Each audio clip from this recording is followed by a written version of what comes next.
Get it together. She does not want to ever. So I'm used to doing it. Councilors, good evening. I hereby call the Finance Committee meeting for Thursday, June 8th. It's being 6:30. I call it to order. Councilors, I want to again thank you for last night. I thought we had a good first night of the budget hearings, and I expect the same tonight. Obviously, you've done your due diligence, you've done your research, so if there's anybody in the chambers, if you could kindly just put your phone on vibrate, that'd be appreciative. And with that being said, I know other councilors will be joining us, but we will move on to agenda item number 1, please. Law, Philip Nazarella, Solicitor.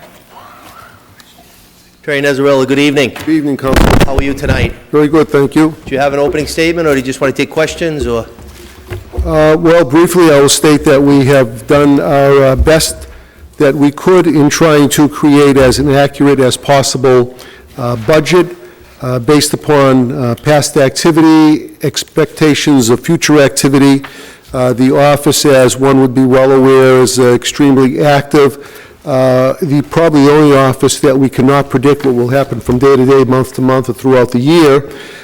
We do foresee an uptick in some litigation or continuing litigation on some matters that are in the office, but for the size office we have, I think we have been doing as yeoman as possible job on getting to meeting our goals and expectations. If there are any questions on specific items, I'm more than pleased to respond. Thank you, Attorney Nazarella. Councilor Barnes, we'll start with you tonight. I do. Thank you, Mr. Chairman. Attorney Nasrallah, I just have a question on the appropriation for deficit court judgments. So last year, there was a little over $700,000 budgeted. This year, there's none being requested. And I kind of want to go back to also to a request that Councilor Rodriguez had made several times about getting a listing of the outstanding judgments, any kind of, I believe it was, and I mean, he can correct me if I'm wrong or edit me, it was outstanding judgments and settlements that the city had, and I have not received it. I can't speak. Councilor, if you could just for a point of information refer to what line item you're talking about. Sure, okay, so it's under, I see $250,000 for court judgments on page 2. court judgment, judgment, and I think it's a deficit court appropriation. It's 719, 270 in 2017, and nothing for this year. I don't know how else to explain it. Not capital outlay, Yeah. appropriation, deficit court judgment is all it says. Oh, I see it. I'm looking at the line item under that. Okay, I see Right, it. I saw Thank that you. for the Yes, 250. Thank you. Thank you very much for the clarification. So I guess I just wanted to find out what happened to the request for the list of the outstanding judgments and how it went from 700 and change to nothing. My understanding from Councilor Rodriguez, if I'm correct, was he asked and previously had asked for a list of outstanding litigation. And Judgments. then I misunderstood it because I followed up a day or two later with a list of the outstanding litigation that we have. did see that. Judgments are as easy to produce, but I had misunderstood that. I thought he was looking for litigation, so I laid that all out as well as an overlay of some of the other items that are not considered litigation or court action. So I apologize for that. Okay, so now with that said, and also in your opening, I'd be happy to furnish you copies of judgment and settlement agreements as well. I believe that's what the request, yeah, that's I'm what, sorry, I misunderstood that. thank you. And one thing too, so now, does the fact that there's no request from the department or recommendation from the mayor in that particular line item due to the additional monies for the outside consultant attorney? Are you talking about the deficit court judgment again, or something else? Well, I guess I'm kind of going backdoor referring to that, because in your opening letter, it does say that there was an additional $50,000 in the consultant line item, and I'm assuming that that money was added to that line item consultant under law purchases of services from 49 and change to 74, and then none for the judgment request. I guess that's what I'm trying to ask, like, are we all out of the woods with judgments and court cases? Because there's none requested here. That's my question, my concern. No, I don't know if I'm asking it clearly. I don't know if this I'm is going to coming ask up. Mr. Condon to step up. Okay. Counselor, the line you're looking at is the deficit line. So in fiscal 17, we had to raise a deficit, and we appropriated it for the court judgments line. There weren't any deficits coming out of fiscal 17 for fiscal 18. That's why there's no request. That's a deficit appropriation. Oh, okay. Oh, I understand. Okay, I And was just below it is the projecting. request for a judgment account for this year, and it was raised. Got it. Oh, I see. Okay, I understand how that works now. Thank you. Okay. It's confusing. I was asking it incorrectly. Okay, thank you, Mr. Condon and Attorney Nasrallah and Mr. Chairman. Thank you. Thank you, Counselor. Counselor Farwell. Yes, good evening, Solicitor. I just have a couple of clarification questions. Do we have professional liability insurance for our employees, department heads, or is it prohibitively expensive, or have we looked into it? And I'm thinking about, obviously, some recent court cases where there's been some liability that's attached to the city, and I know some communities do, some don't. No, we do not. We don't. No. Is there a specific reason? Is it not worth it? Well, perhaps because there's certain municipal immunities that go with the job, and we rely upon that. Okay. All right, and you think By that's statute, sufficient? there's municipal immunity Yeah. for a lot of the functions that are carried on by municipal employees. Okay. And Point of information, if I could. Attorney Nesrela, to your knowledge, has the city of Brockton adopted that Mass General law for the immunity? Are we aware of that? I assume we have, because we rely upon it on our pleadings and our answers. Okay. I know some cities and towns in Massachusetts have, the research I've done is, they thought that they did, but they actually hadn't, so we should just look into that. but as long as you're comfortable the way things are, I guess that's the thrust of my question. Yes. All right, and the other is just a comment. I do understand that the schools need their own legal counsel. They have a lot of collective bargaining, they have a lot of special ed issues, but something that I touched upon with you some time ago, and that is, I really think the schools need to involve your office in any tort actions and any filings that are made against a school department employee, because ultimately, if there were a judgment, we as the mayor and the city council would be called upon perhaps to fund something. So I hope beginning this year, and if it takes a resolve to have people come in and discuss it, I'd like to make sure that there is that marriage, if you will, between the city solicitor's office, legal counsel on the school side, sharing of information, having you get copies of any suits or any filings that come in, because someday that could prove very important. Well, to follow up on that, Counselor, that had been a concern of mine a long time ago. And I had gone across the street and met with the superintendent, Ms. Smith, and discussed that issue, that the lines sometimes were not clear who was doing what. And I felt under the charter, as the city solicitor responsible defending and prosecuting all cases in the city, I should at least be privy to what the school department attorneys are doing, because there had been instances where some cases were sent over to the law department and others were not. And I believe that the buck stopped downstairs at the law department. So, and she was in complete accord in sharing that information. She put me in touch with the attorneys the school department utilizes, and we have ongoing conversations. And I indicated I would like to be able to chime in as to when the law department should be taking certain cases, or at least, if not taking them, monitoring and being privy to what the other lawyers are doing. So we're following along the thought process you just stated. And am I correct that they would not have independent authority to settle a case without your input and your approval? Am I? That is correct. All right. Thank you very much. Hence the reason we have to be privy to what's going along step by step. Thank you, Mr. Thank you, Chairman. Counselor. Counselor Rodriguez? I think, you were first? No, you go first. Thank you, Mr. Chairman. Mr. Nasrallah, I guess you, Councilor Barnes actually hinted on some of the things that I was going to ask you about, and I'm sure you are going to make those things available to us. Absolutely. In any time soon. I have a quick question, and I just want to see if you can kind of explain what these two items are in the purchase of service. If you look at item 531709 and 531710, because there were items that showed absolutely no funds in the last couple of years, but now they're in there for $100,000. So could you just explain what those two things are? Certainly. The item 531709, equity suit, this is a situation where the Brockton Public Schools, along with other urban school districts, seek to engage legal counsel to review the possibility of an equity in education lawsuit. There is a concern that there is a disparity in the educational opportunities afforded certain gateway municipalities as a result of the Chapter 70 funding. In order to bring some parity, some fairness, some equality to be afforded to children in communities such as Brockton, we feel that there has to be an initiative brought before the courts in order to change the way the funding is managed and handled and the opportunities given to the Brockton Public Schools.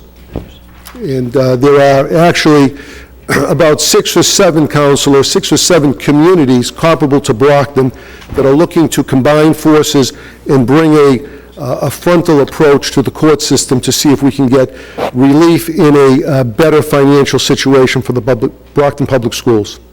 What about the next one? The next one, let's see. 40U.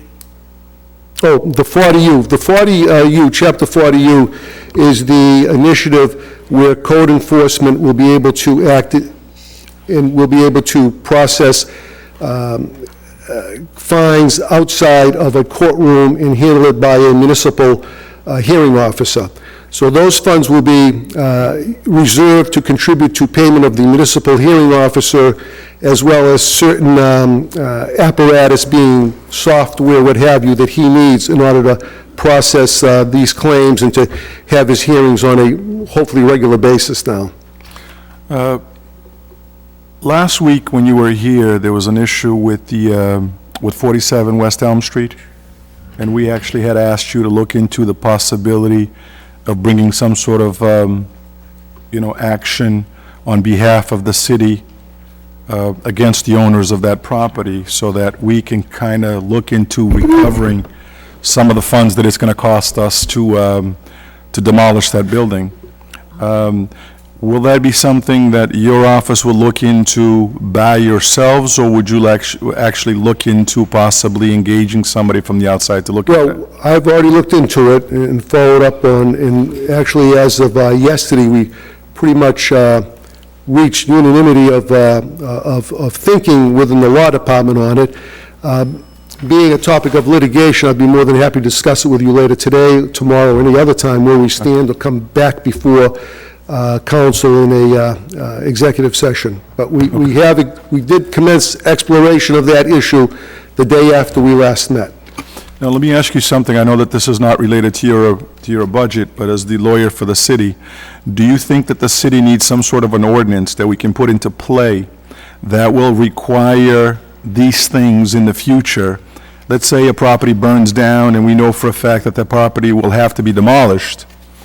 Is there something that we can do to basically guarantee that the city will be covered in case the owners of the property kind of up and leave us in the situation? Do you think that the law actually would allow us to put something in play that we can hold against the... I don't believe an ordinance would be necessary if there was an agreement and understanding amongst city council and law department as to what city council would like to see initiated in the event there is some potential liability or money received by the property owner, what type of immediate action you would expect would be taking place to secure funds. But I'm saying, even for like a three-family or a single-family home that burns to the ground or whatever, that the homeowner actually collects an insurance settlement, but then ups and leaves, and the city gets stuck with taking down those properties, because we've had quite a few of those in the past. So I'm just looking at some sort of a remedy that we can protect the city, so that in the future, when that happens, that either the homeowners or the property owners are going to be held liable for the demolition of the property, and in case the city takes those set actions, that it comes out of that settlement that they actually got with the insurance company. Well, that's a good point. I think that the primary function that would accomplish a lot of what you're suggesting is if there's immediate action by the law department and other related agencies or departments to identify and secure those funds. The one you spoke about earlier, my understanding, the owner has not been found, nobody knows where he is, so that's one issue to be determined. Right, but you think there's something... But that would be avoided if there's some immediate action Yeah. taken when these future incidents occur. All right, so what action would you recommend that we do from our standpoint, or is it something that you can take on? I think it's your own? something I can take on. It would be an agreed-upon policy measure Okay, that All right. we would follow. all right, thank you, Mr. Thank you, Mr. Chair. Counsel. Counsel Beauregard, please. Thank you, Mr. Chair. Thank you, Mr. Solicitor, for being here this evening. Mine are not quite line item questions here. Has there been a hearing officer hired? I'm looking at the first page here with the Law Department. That was something that had been discussed at a previous meeting. For the 40U, Yes. yes. Okay, and when does this individual begin? Are we kicking in? Ready to begin now. We're gathering up whatever items he would have to brought before him, and he's prepared to move forward now. Okay, and I see that there's, you're the head city solicitor, and then I see these other assistant city solicitors, and I have an issue with constituents and a business in Ward 5, and it was previously postponed because their attorney could not make it at the last licensing commission meeting, and this month, I believe that you're unable to attend. Is there anyone else that could fill in for you on that evening of the license commission meeting, or is this something that you've been handling strictly yourself? Quite frankly, Counselor, they are all equally capable. I normally, for lack of a better expression, fall on the sword and will cover the night meetings because none of the assistant solicitors, or no one in the office gets an overtime stipend, so I really reserve in asking them to do something after hours if it's something I can do. Secondly, that issue is we have discussed it, and I think it's something that the owners are well aware of the concern of that establishment, and I did not foresee that putting it over till the following month's hearing would be a major problem. Well, the summer months are coming, and people have a tendency to be a little bit more celebratory in these months, and it's been a real problem for the neighbors. And we had another, how would I say, entertainment facility, also in Ward 5, that at that point, you had one of your assistant city solicitors attend because you were unable. And I was just hoping that we could move this along because as summer progresses, these individuals that live nearby have gone through quite a bit of frustration with this, and we've been very lucky that the police have been very supportive at addressing this. Yeah, I agree. I will be happy to take it up with them and to determine if one would be able to attend that evening. I don't foresee that as being, it was pretty much the facts are pretty direct and straight, and I don't see it being a long, difficult hearing, so I will be happy to ask if one would like to step forward and do it. Thank you very much. I appreciate that. Thank you. Counsel Azak. Thank you, Mr. Chairman. Good evening, Mr. City Good evening. Solicitor. My question goes back to the Equity on Education lawsuit. Has that, I see that $100,000 has been put towards that. Has that started yet? No, it has not started. That was just looking to secure the money in order that we can join in with the other communities and put the money forward for the outside special counsel to bring that matter forward. Okay, I know the mayor mentioned it yesterday when he was here. We've been talking about it for a few years now with the school department, the superintendent. How quickly will we get started with this? Because it affects our, the school budget. So as far as going ahead with getting more funding from the state. So how quickly can things get moving? Well, I think that'll depend, part of that answer depends on the other communities when we're prepared to engage council. I know that we're in a rather hurry to do it. We're trying to push it because it will benefit Brockton as well as everyone else. So I don't have a date in mind, though. Okay, and can you give me an idea of what other communities are have already started the? They haven't officially joined in, so I probably prefer to reserve commenting publicly on who they are. I know who they are, but because they have not signed on the dotted line, it may be premature for me to state that. That's understandable. The other question is, do you see that the 100,000 would be enough, or do you think this will end up costing us more money? I haven't had direct conversation with proposed legal counsel, so I'm not aware if that would be sufficient to satisfy the function. Thank you. Thank you. Thank you, Mr. Chairman. Counselor. Any other questions? Just, Counselor Yaneri? thank you, Mr. Chairman. Just somewhat of a little bit of a follow-up to what Council Azak was saying. And again, I know no one likes to hear my experience, but I think the last time we had a suit such as that, Phil, it took us 2, 3, 4 years before we even came to any type of conclusion. When you're suing and making a suit like this, it's nothing that happens overnight, you know what I mean? And if anybody thinks at all, and I'd like to say we could think this way, that, you know, we get it started and we work on it in the next, you know, during this fiscal year, that next year's fiscal year is going to be much brighter. I don't think that's how it's going to be. It's going to take time for that. Like I say, it can take, I know the last time when we did several suits, and you're familiar with the suits that we Right, did. historically, these take a long time, going back Yes. from McDuffie versus the Secretary of Education, followed up by the Exactly. Hancock matter. It was Webby was the original Webby. one. Robert Webby. Was the original one, but by the time we concluded, I mean, that's how we really ended up with what we had was, you know, the Education Reform Act of 1993 was all a part of that too, because that brought us a wealth of funds, you know, to the school system for almost 10 years. So it took time. I mean, it took many endless hours too, and you've got to make sure that everybody is on board, state delegation, everything, and where other communities lie too. So I just want members here to understand that it's nothing that's going to happen overnight, not at all. But sorry to say that, but that's the way it goes, and you know that. I agree with that. Thank you, Mr. Thank Chairman. you, Counselor. Any other questions? The Chair has a question. First, I have a statement, and I've said this, I think, this is my 12th budget, and if you look at parable communities to Brockton, Fitchburg, Worcester, Quincy, New Bedford, Fall River, their law department at City Hall is staffed a heck of a lot more than the City of Brockton. So, you know, kudos, not just because I'm a lawyer, but kudos to the staff that we have, because they really are understaffed. And hopefully over time, like we're bringing the police department up, we haven't seen the numbers since the late 80s, fire department, hopefully we can get the law department up, because outsourcing 400 grand on outside counsel, perhaps we dice that in half and we bring it more in-house. But thank you for what you do, Attorney Nezzarella. My question is, just for those watching on TV that don't have the ability to see this, if you could, Phil, just explain, and I don't have a problem with the funding, what the consultant duty is relative to the law department. Legal, I understand, is the outside attorneys that you coordinate with, but what does a consultant do?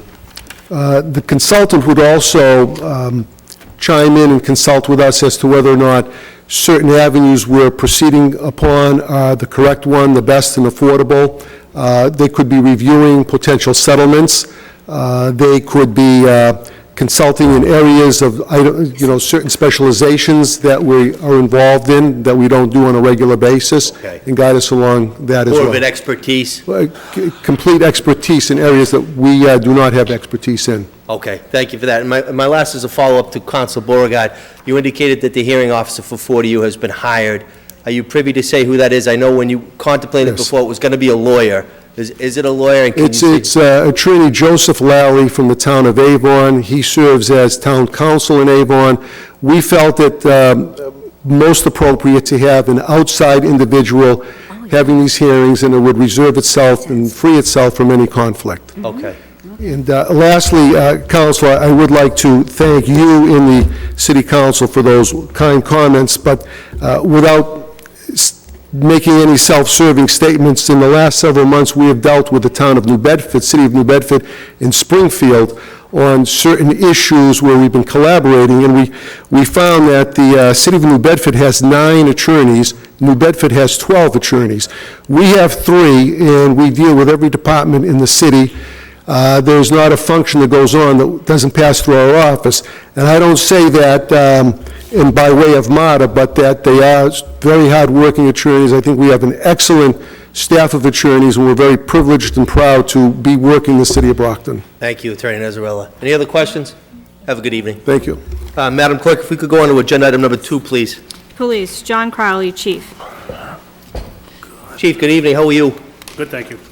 Chief, do you have an opening for us, or?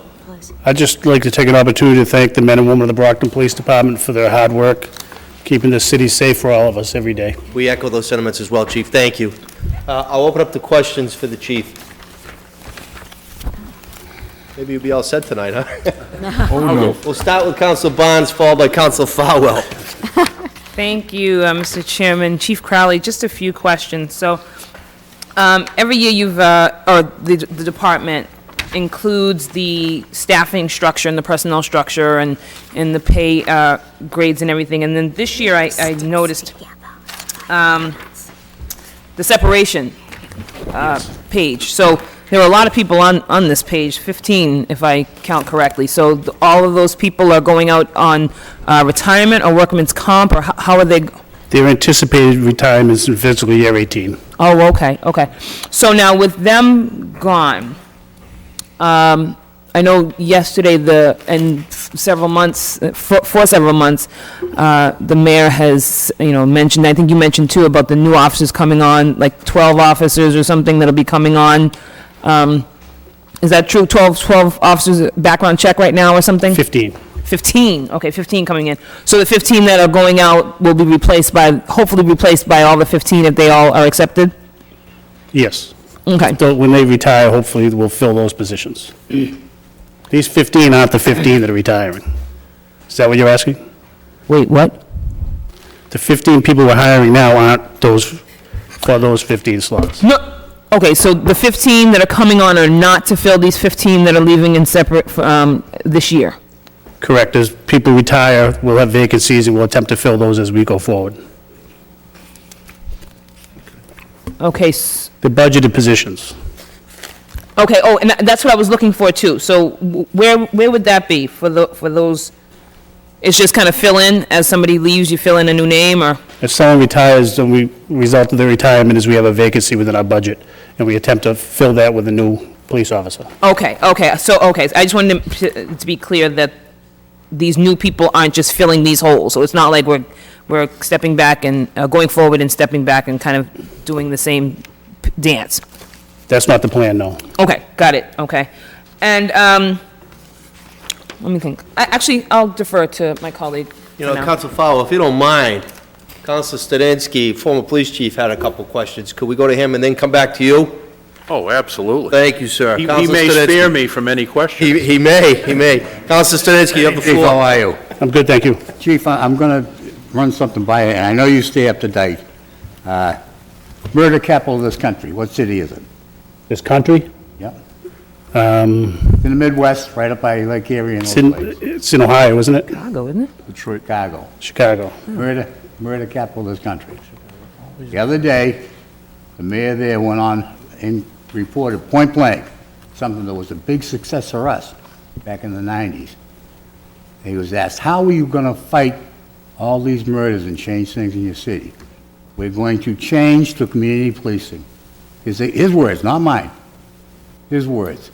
I just wonder, do you have any ideas on whether you do something like that? We're working on it. Okay, good. Community policing has changed over the years from when you were there. It's branched out a lot more. People expect more from us, and we're slowly building on that. Can I ask, what more is it that they expect from you? We have the domestic violence task force. We have the child witness to violence that we reach out to people that of violent crime. We have the CIT officers who reach out to mental health people that we deal with to make sure they're okay. I don't disagree with you on any of that. And it is all important. But I just would love to have you look at community policing, because I think it's something you could use. It's a wonderful I think it thing. would change our city. You were here before. It did it before. It did, and it's working now. I mean, our stats are in and they're down significantly. The second big thing, and I have to ask this of you, is there a policy within the police department that as civilian dispatcher, the person who answers the phone, can they make the decision not to put a call in? No, sir. Okay, good. Can you reiterate it down to the troops? Yes, sir. Because the first thing we need is somebody to think they can do that, we turn up with a dead body, and where's Nazarella? Be fighting forever over that one, right? So, if possible. It's all recorded, any call into that line is recorded, and we can, Oh, I realize that. That's what hurts us even more if they do no, I it. realize that. Yeah. Thank you very much. Thank you. Counsel, thank you. Thank you. Counsel Farwell. Yes, thank you. Good evening, Chief. Good evening. I want to start by saying that nothing is more important, certainly to me, and I think to the council, than making sure that the police department gets the resources it needs, and not just in terms of manpower, equipment, cruisers, radios, training. It all contributes to having a very effective police force.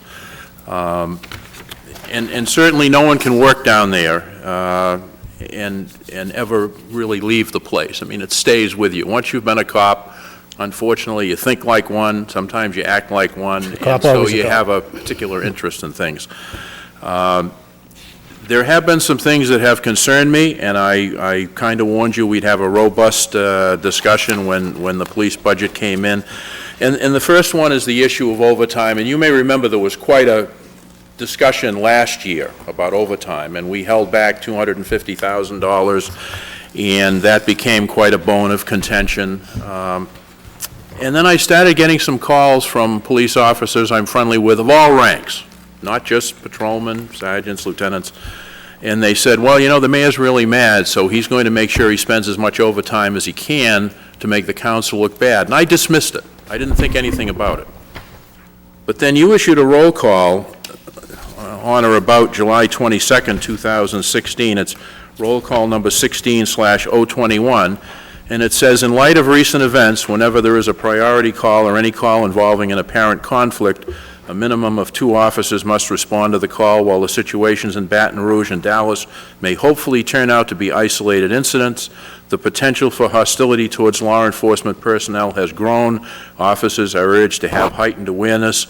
Also, the officer in charge may increase the minimum staffing number of each patrol shift by 2 officers, provided this does not involve so-called forced overtime, which I understand is part of the contract, that if you're junior in seniority, you can be held over. So it was odd that these complaints came in and then you issued this. So what was it, what was in your thinking? What was it that precipitated you to go to the extra overtime back in July 2016 based on something that happened 1,000 miles away? Was there any call from a federal agency, anything from the state police? Did East Bridgewater, West Bridgewater, and Stoughton and others beef up their department? What was the thinking, or was this something that came from the mayor's office? It was officer safety. Boston increased it, the largest cities all increased it. We didn't know if that threat was going to continue. We didn't know if it was going to take a national turn, and God forbid, I didn't want a police officer to get ambushed. But what's changed?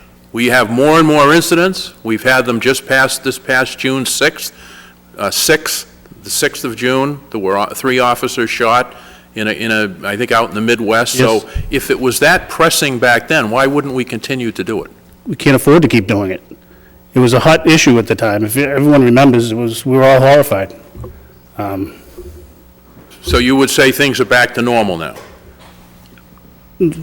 Whatever I don't know what you consider normal. I mean. Well, I mean, without having. In Brockton, yes. Is that? Right, without having 2 more additional officers added to That minimum was only staffing. July and ended mid-August, once cooler heads prevailed throughout the country. You can see how the timing drives the suspicion. I understand, it's that coincidental, but. It's, you know, you got to go by the paperwork, so.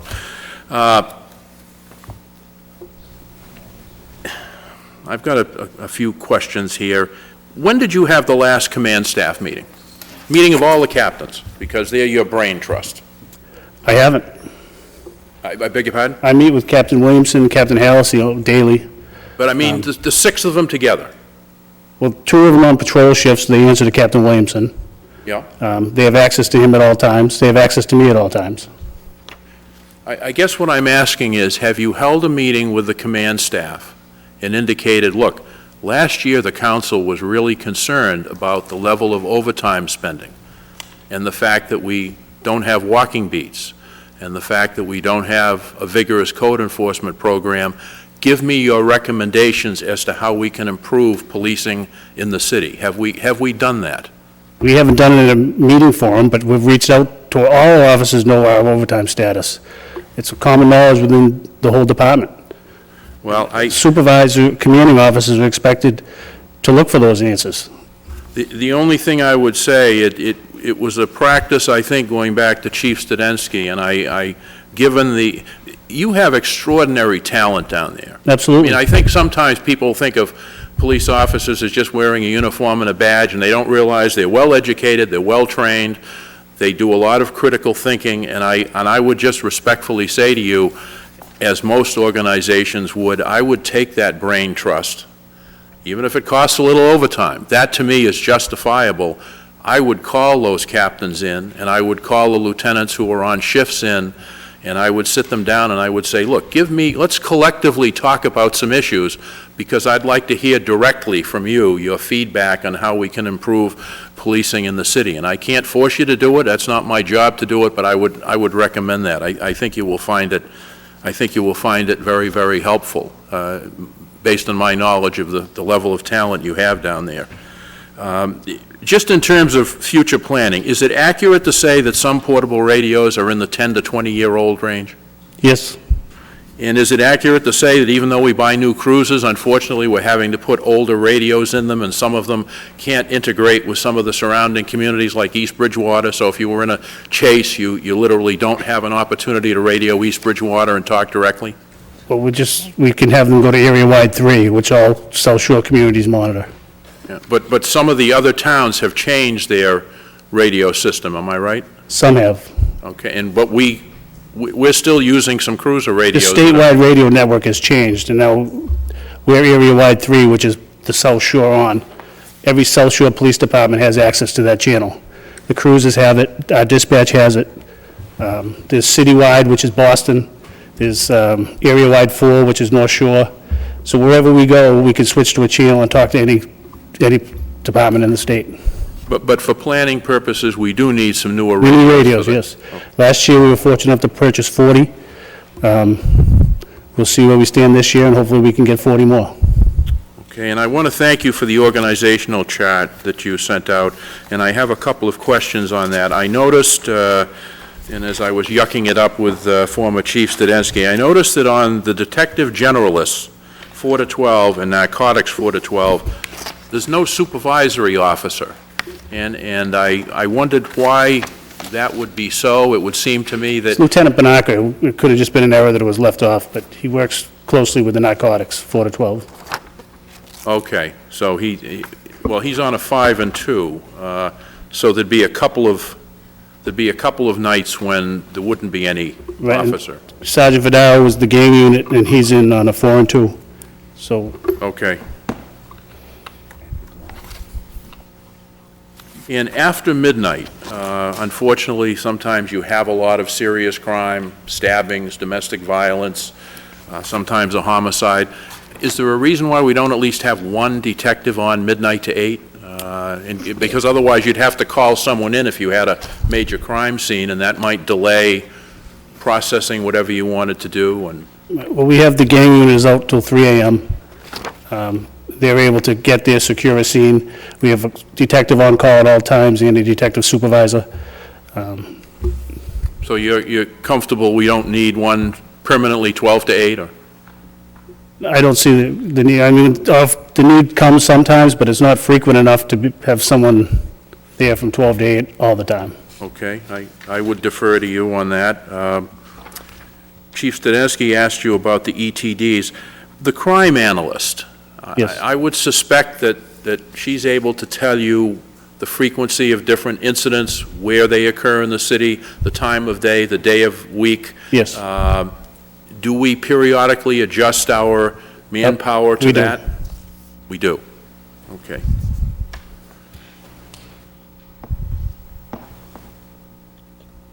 And I guess the last question, and it came up before, and that is, I think when some of us talk about walking beats, I don't mean dropping someone off, as we used to with Ralph Persicillo down in Campello, and leave him there for the night. I think my understanding of a walking beat, and my colleagues can chime in, is you'd give someone a cruiser, you'd assign them to an area, But periodically, they'd park the vehicle, they'd get out, they'd walk around for maybe an hour, stop into a bank, stop into some businesses, mingle with the people. It would kind of be both a community relations as well as a walking beat assignment. Is there any reason why, when we put sector cars out, that they also couldn't do that? So, for example, the southwest car might stop down in Campello and walk around for a little bit, and then if they're needed, they get a radio call, they would go back to the cruiser and respond to that call? That's the reason. They'd be too far from their vehicle. Our call volume is astronomical. They wouldn't make it very far before they had to leave. And they can't be too far away from their cars to delay their response. No, I mean, I wouldn't have them go a half a mile away, but I mean, just getting out and just, you know. They could get out and briefly, I mean, I wouldn't suggest getting more than 30 or 40 feet from your cruiser. I mean, I just wouldn't suggest that. We don't have the manpower. If we had the manpower to have enough people, we could do that. And it could be back to the Porciello days when you're there for the day, because we have enough manpower to cover it. Well, we've got 156 patrolmen based on the budget book. I'm trying to remember how many we had back in the 90s. I just go back to a question that Councilor Studensky asked, and I will ask you point blank. Should we just say that we are not going to have walking beats unless it's on overtime? There is no way of integrating a walking beat into the regular patrol division duties and responsibilities? I don't want to say there isn't. If we have a day that we have adequate staffing and a shift can put that out, then yes, we could do it. But that day hasn't come yet, and it will come, and we will be there, but we're not quite there yet. Okay, and I said the last thing just a minute ago. This is the last thing. I know you mentioned that in the police supervisors union contract, it says that overtime should be given out on a fair and equitable basis, and I agree with that. But I checked with the personnel department, and it doesn't say in the contract that captains can fill in for sergeants, or lieutenants can fill in for sergeants, which drives the price of the overtime up considerably. I can see within a given rank, all sergeants should be equally afforded overtime when it's available. All lieutenants should be equally afforded overtime. Same with captains. So I just would urge you to get together with the law department or get together with the personnel department and rethink that, because I think it's just nuts to pay a captain to fill in for a sergeant. I agree. That practice started before my tenure, and now I'm sure the union's going to look at it as a past practice. Well, let me say, I think the unions you deal with are pretty reasonable, and I think if you sat down with them, maybe this is naive of me, I think Officer Healy and I don't know if it's Lieutenant Mills anymore, forgive me, but Sergeant Maker. Excuse me. I think both of them might work something out with you, because it just, there's no sense in wasting money. I guess that's what I'm saying. And so I would ask if you would consider that. Again, we can't mandate it, but I think if you worked with the unions, they might have some ideas on what would make your life easier and certainly help us allocate resources more effectively. And again, I thank you for the information that you sent out. Thank you, Mr. Chairman. Thank you, Councilor. Councilor Yaneri. Thank you, Mr. Chairman. Just a couple of little questions to you, Chief. And first off, I do want to thank you, and I want to thank the department, the men and women of the department, and their performance here in the city and what they do for all of us as ward councilors and even councilors at large. And as you know, you serve in the city. Sometimes we look for them to help us in many different ways, and they do. And appreciate the fact that we even have an officer like Officer Healy attends ward meetings with us, which is a great positive too, and he does a great job with the actually with the Crime Watch program as well. And a lot of people from my ward like it when he's there at a meeting with me, because he's got, if he gets a question, he's got the answers. So it's a positive. It really is. I do want to also thank you, because I know when you were here before us just a few weeks ago, and we were talking about the overtime, and discussion was, if the overtime was given, that you would put the police officers back, especially in the Camp Hello area, and as well as the Montel area. And I know it was within 24 hours, 48 hours that they were back out there walking the street. I happened to be in the Italian kitchen, which all of us all frequent, I'm sure. And the mayor came in and they were with him. Not that I'm saying he was taking credit because, well, he wasn't. But he did make a positive that, with the help of the city council, putting the overtime in place, we're able to do what we have here with the officers back out and talk to some business people since then, and they've been very, very, very pleased with that. So, like all of us, and as even Council Fowler was saying, I mean, we want to continue with that in any such way because I think it's a great, great positive when they are out there and they're seen, they're visible. It does mean a lot. It means a lot for the business people as well. I was just looking at the budget, and maybe not a question for you, maybe Captain Williams can point out to me, but I was just trying to find out where the line item was or where I could find, as we were talking about radios, and, what type of money is in there to continue to get new radios for the police department. But I couldn't find the line item, Captain. You still prepare the budget, correct? If anyone, There's a line item for department equipment. The amount of money that we would need to upgrade all the radio equipment, the last quote we got was over $1 million. How much was it? Over $1 million. Over $1 million. So we didn't come forward looking for that money yet. We do, everybody has a radio that works. Every cruiser has a radio that works. Okay, Last year, we bought about 40 portable radios. right. And on what council was talking about, the cruiser radios are more up to date. Right. It's the portable radios that the officers carry. I got But you. they're getting old. Right. The one I carry's got to be at least 15 years old. Works great, but we don't want to wait till they're not working. Right, exactly. So, as we spend on our budget this year, if we have any money left in the next couple of weeks, that's number one on our agenda is Okay, great. to get more radios, but we need about 200 outfit the whole department. Yeah, We got about, I think it was about 30 maybe last year, maybe 40. I think the chief said 40. is So there? that was any- a start.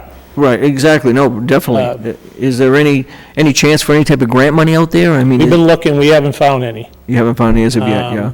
Okay, When we first started looking into this, and Scott Ullman works with the radio equipment, and he Right. came to us with the price. And even though it was over $1 million, it was considered a good deal. okay, It's just, it was, exactly. considering what the normal price is for the individual radios, they're very expensive. They're about $3,000, I believe, per portable radio, those little radios we carry. cheap. It's outrageous, but Okay, but it's something that we're looking at every day. It's nothing. we are, yeah. It's not on a back burner, it's on a front burner, and whenever we have a chance to see some extra, if there is some way that you can do something by the end of the year, you will, and if you can do it for next fiscal year, you'll continue to do so, right? That's correct, and, Okay, again, every cruiser has a radio that works, every officer has a radio that works. okay, They're getting old, yeah. it's more, we're trying to get ahead of it. Well, that's great. I just like to make sure that, the men and women of the I mean, streets. if I thought you they had got the $1 million equipment. to give us, I would have thrown it in there. I know. Thank you, Captain, I appreciate it. Thank you as well, Chief. Thank you, Mr. Thank you, Chairman. Council. Council Rodriguez. Thank you, Mr. Chairman. Chief, I just want to make a comment, and then I got to bring up a couple of things that I saw in the budget. I just wanted to make sure that at least you understand that the concerns and comments that we bring forward is in no reflection of the quality of work or the dedication that the men and women in the Brockton PD actually provides to the city of Brockton and its citizens. But we were put in here to ask these questions. I understand. The taxpayers expect us, as its elected body, to basically ask these questions and raise the concerns when the concerns warrant raising. And that's why, I mean, a lot of times when we leave here, we hear comments from the outside, he's against the police, he's for the police, he's against the fire, and that's not the case at all. It's just that, when somebody comes in front of us and says, give me $250,000 for police overtime, we need to know what's going on with that overtime, at least so that we can get justification in the sense, so when we're out and about and somebody brings that up, we have some constructive responses to give the individuals. So I just want to make sure that, again, it's no reflection on the work that they do or even questioning their anything. On the contrary, we all have friends who are in the PD, relatives in some cases who are in the PD, and we want to make sure that it doesn't get out of this particular hall with the, with the message, with the mixed message that any of us that are sitting here are against the Brockton PD or against the fire or against public safety to begin with. I just want to make sure that you hear that from me anyways. But that being said, and I brought this up to the mayor yesterday because there were several departments whose budgets were adjusted by the mayor. The department asked for $5, and the mayor turned around and recommended $10. One of the examples, for instance, is in your police overtime, where you asked for $1.120 million, and the mayor increased it to 1.320, for an increase of about $200,000. I asked this last night, and he said, well, why don't you ask the departments that? And you being the department head of that particular department, I'm asking you. Well, as you know, the council knows, we took a hit on the administrative staffing grant of $250,000. We took a hit of $100,000 on the Shannon grant last year, so that was $350,000 less that the department got towards its overtime. In the current climate, I anticipate that to get cut again. It's dollars we need, and it's dollars that have to come from somewhere. So my thinking is that was the planning. Also, when you are out of town or on vacation, who is the acting police chief in the city? Captain Williamson. Okay, so if we have any concerns or any issues that we want to discuss with the police department, we should call the captain? Yes, if you can't reach me. No, hey, listen, you're allowed to have some time off away from the big city, you know? I mean, you're out, you know, relaxing and resting the old skull there, you know? We just have to know who the person in charge is. Also, the issue with walking beats and police presence in the neighborhood, in the sense, we all know that, and I'm thrilled to hear that we are about, once these 15 new guys come into, guys and girls come into the department, we'll be at a level that we haven't been in, what, 20 or 30 years? Around that area, yes. But 20 or 30 years, we had these walking beats. Is it possible, since we are at those levels that we were 20 or 30 years with the walking beats, that we could utilize some of the resources that we now have to return some of those walking beats without it costing the city an arm and a leg in overtime? Hopefully. I mean, I come before the council, and it's the major concern of most all of the members of this council is the walking beats. I understand that, and I will try to do the best I can to fulfill that. And if staffing levels increase and I can do it without overtime, I will do it. If I'm unable to, I'm not able to. But I realize the importance, and I will make every effort to try to do it. And finally, I want to echo the sentiments of Council Farwell in terms of, sitting down with the brass, in a sense, the people who are in supervisory positions. There's some great ideas that we hear out there of some things that they would like to do to improve life within the police department. And I think you're missing the boat by not taking it on, taking the advice and actually follow through and bring in these individuals who are of high caliber to help you run this department probably a little more efficient, especially with the new guys coming in. I'm sure there's a lot of things we can do to improve a variety of things in the police department, and you've got a bucket of resources sitting right there at 7 Commercial Street that you could utilize. I realize that, and my door is always open. I don't shut my door. It's wide open for anyone to walk by, say hi, and come in. No, but I think what we're actually... It's not that they're unapproachable. No, but I think what we're looking for, at least that if I read the council the right way, is that we are actually expecting you as the chief to go down and say, guys, we're going to have a little meeting here to discuss some thoughts and some ideas that we can do to improve the overall, anything that, that the council is discussing, that the mayor is discussing, or whoever is discussing, to utilize the resources that you have at your fingertips to help you run the department. I understand. All right. Thank you, Chief. Thank you, Thank you, Council. Mr. Council Beauregard, please. Thank you, Mr. Chair. Thank you, Chief, for being here tonight. I'm going to go back to the crime analyst. You've had her for a little more than a year. We have not had the pleasure of having her present her information to us or allow it to go out to the public.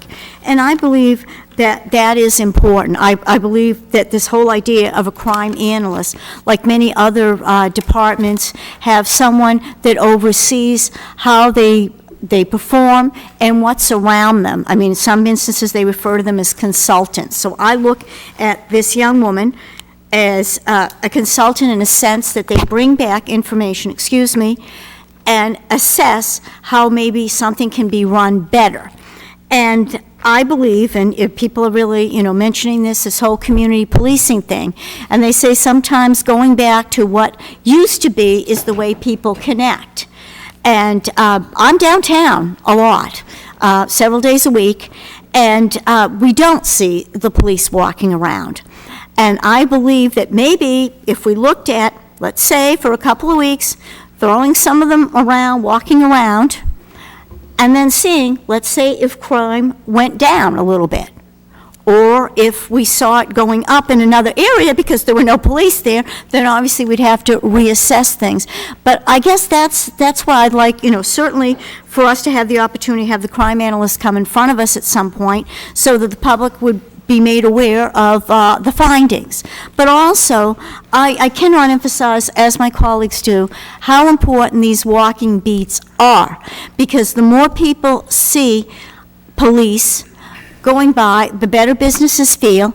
And since downtown in particular is becoming more residential, the residents there would like to see certainly more individuals out there. And I believe that allows people for communication. I also want to ask, we were broken into, the alarm went off, so everybody left, okay. So nothing was lost. But having said that, I feel, I want people to feel that if they're elderly or physically challenged or have other challenges, that they can feel comfortable talking to the police. And I always say to everyone, regardless of what transaction, did you get a name? Now, when we were broken into, the police officer said to us that they didn't have a business card, and that struck me as odd, and it isn't in the budget. Now, we're fortunate enough to have incredibly talented school department and individuals in the student body that actually work in a print shop. And it just seems that maybe we could ask them to produce business cards so these police officers could be able to provide them. And I'm particularly concerned about the elderly individuals that are concerned, and justifiably so, because unfortunately a lot of times they're victims of scams. Now granted, that doesn't fall under your purview. But in the summer months, et cetera, people hear activity, and we have another concern now with people having barbecues and those fire pits. Now granted, to me, I think they should call the fire department if they see a fire, expanding, but they say, oh, we call the police. Now, I realize you don't have the equipment to handle a fire, but in the same time, they look at it as that's an illegal activity. So I guess I believe that with, how would I say it, the results a crime analyst, sees, presents, et cetera, and provides, it just, I guess this all comes down to communication too. So again, with community policing, there's more communication. Again, people form relationships, and I'd like to see that more downtown, and I'm speaking as an individual downtown, and different things that transpire. I'm not one of these individuals that's very afraid. I'll think nothing of walking around Brockton from where I live on the northeast side, walking downtown, and leave here at 8:30 tonight if we left here, and I would think nothing of walking back home off of North Carey Street. I'm not afraid of crime. I am more afraid of the way people are driving, which we'd like to see a little bit more enforcement in that area, and that I realize falls under traffic. But just as a whole, people feel better seeing people walking around, and you see that in a lot of other communities where their downtowns thrive. So I guess my emphasis here is I'm hoping that we continue looking more at these foot patrols, and whether they're bike patrols also, and how would I say it, continued communication with the community at all levels. So thank you. Thank you, Council. Point of information, this esteemed body passed an ordinance Chris McMillan, the Ward 7 counselor, it's not illegal to have fire pits in the city of Brockton. No, I You realize have to, under the ordinance, you have to get a license through the fire department. That's what's not happening, yes. Any other new you. questions? I know Council Barnes has a follow-up. Any new questions? Council Barnes, you have the floor. Thank you, Mr. Chairman. Just to follow, I wanted to give my colleagues a little bit more time. I just have two things, actually, that I wanted to question about in the budget. Under stipend, it's increased significantly from at least 2016 to the recommendations of this FY18. What is that for? What is it? Who gets the stipend? What is it for? And that's under police personnel services, non-overtime, 511,900.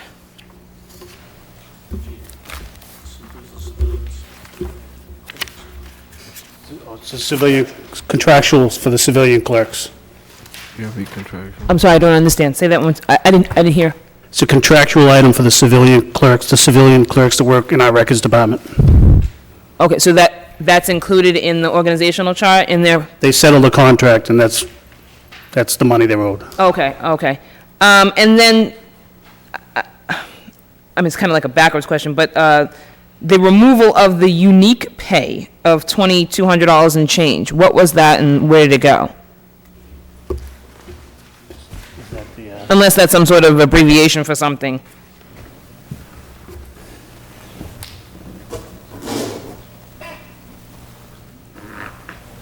That's in that same column, 514,600, from 22 and change or so for the last few years to... Zero.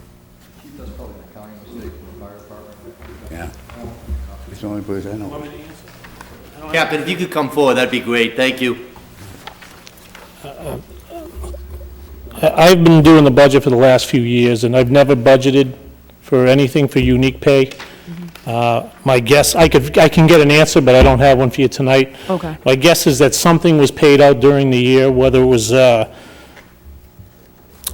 through the auditor's office, that was nothing that we requested in the budget. Right. But during the course of that year, something got paid. Okay.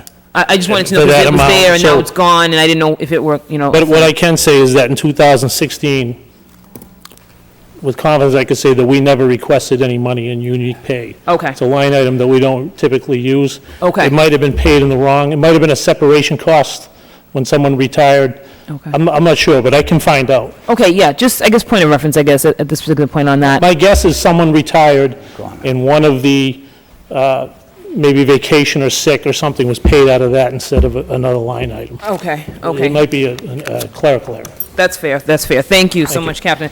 And just one other thing, so, not to belabor this overtime thing, so when you came before us a month ago, I guess, last month sometime at one of the meetings to request the additional 250,000... Transfer, yes. Huh? The transfer. Oh, yeah, right, so, but I'm just saying, where, you know, into the same, you know, 1-point-something million dollar line item for one department. How much of that has been spent out from the transfer to now? I guess, or have you used it all, I guess is my question from... We have not used it all. I don't have, We've used, I'm sorry, we've used some, but it's, I would say, the last I checked, it was under 50,000. We still have some left. Oh, so from that time, from that transfer request to now, you've used 150,000? No, I'm sorry. Of that addition, of that last request to 250? The last time I ran a budget report was probably a few days ago. Okay. And it wasn't a high number. It was under 50,000. We still have at least 200,000 in. Oh, okay. Because I made a motion to cut it by 150, but, okay. And, okay, all right, I think that's it for now, also, oh, no, I'm sorry, no, I did have one more. Police purchase of services. I guess other contract services, it went up dramatically in the last couple of years, from 84 and change to 120 something. Is that anything that somebody can, I guess, kind of, shot spotter. oh.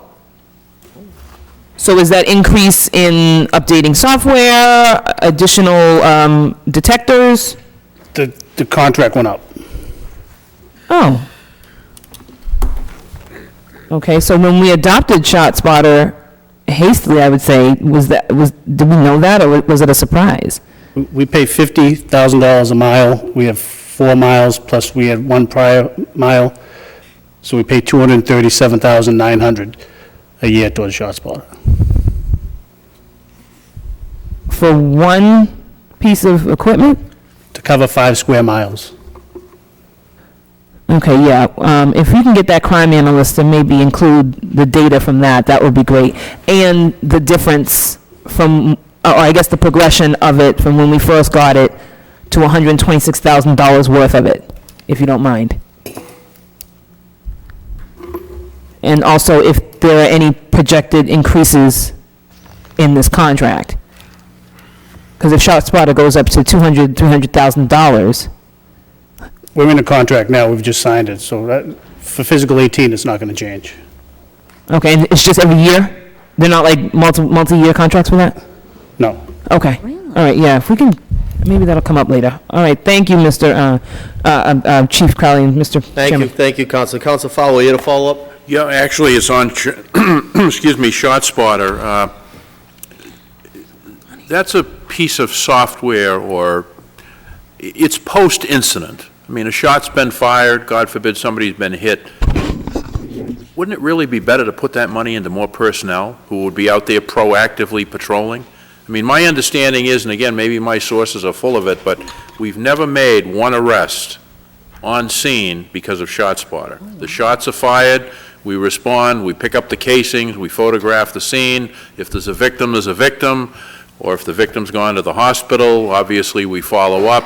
But as for something spontaneously occurring, we've never arrested someone on scene because of ShotSpotter. Is that accurate? If you're talking about standing there with the old saying, with the smoking gun, no. We've gone there and made other arrests. I think you made an email request of that, and I provided you all that Yes, data. you did, yeah. I just, And there were some arrests there. I don't have that tonight, but I know that it has resulted in arrests. Not for, probably related to that crime, but not the actual shooting. but as a policy question, would it be better to take the $240,000 and hire 3 more people? And have them proactively patrolling and? You know, it's just another tool in the toolbox. We reached a point in this city where people weren't calling us when they heard gunshots because they got used to hearing them. And that's the only way we were going to find out about them, was through ShotSpotter. So it puts us into that area as soon as it happens. So it's a good thing, in my opinion. Okay, and the last question, and I don't know how I missed this, but it's under Police Personal Services Non-OT, and it's 515100. It's about $750,000, $788,576. What would be court non-OT?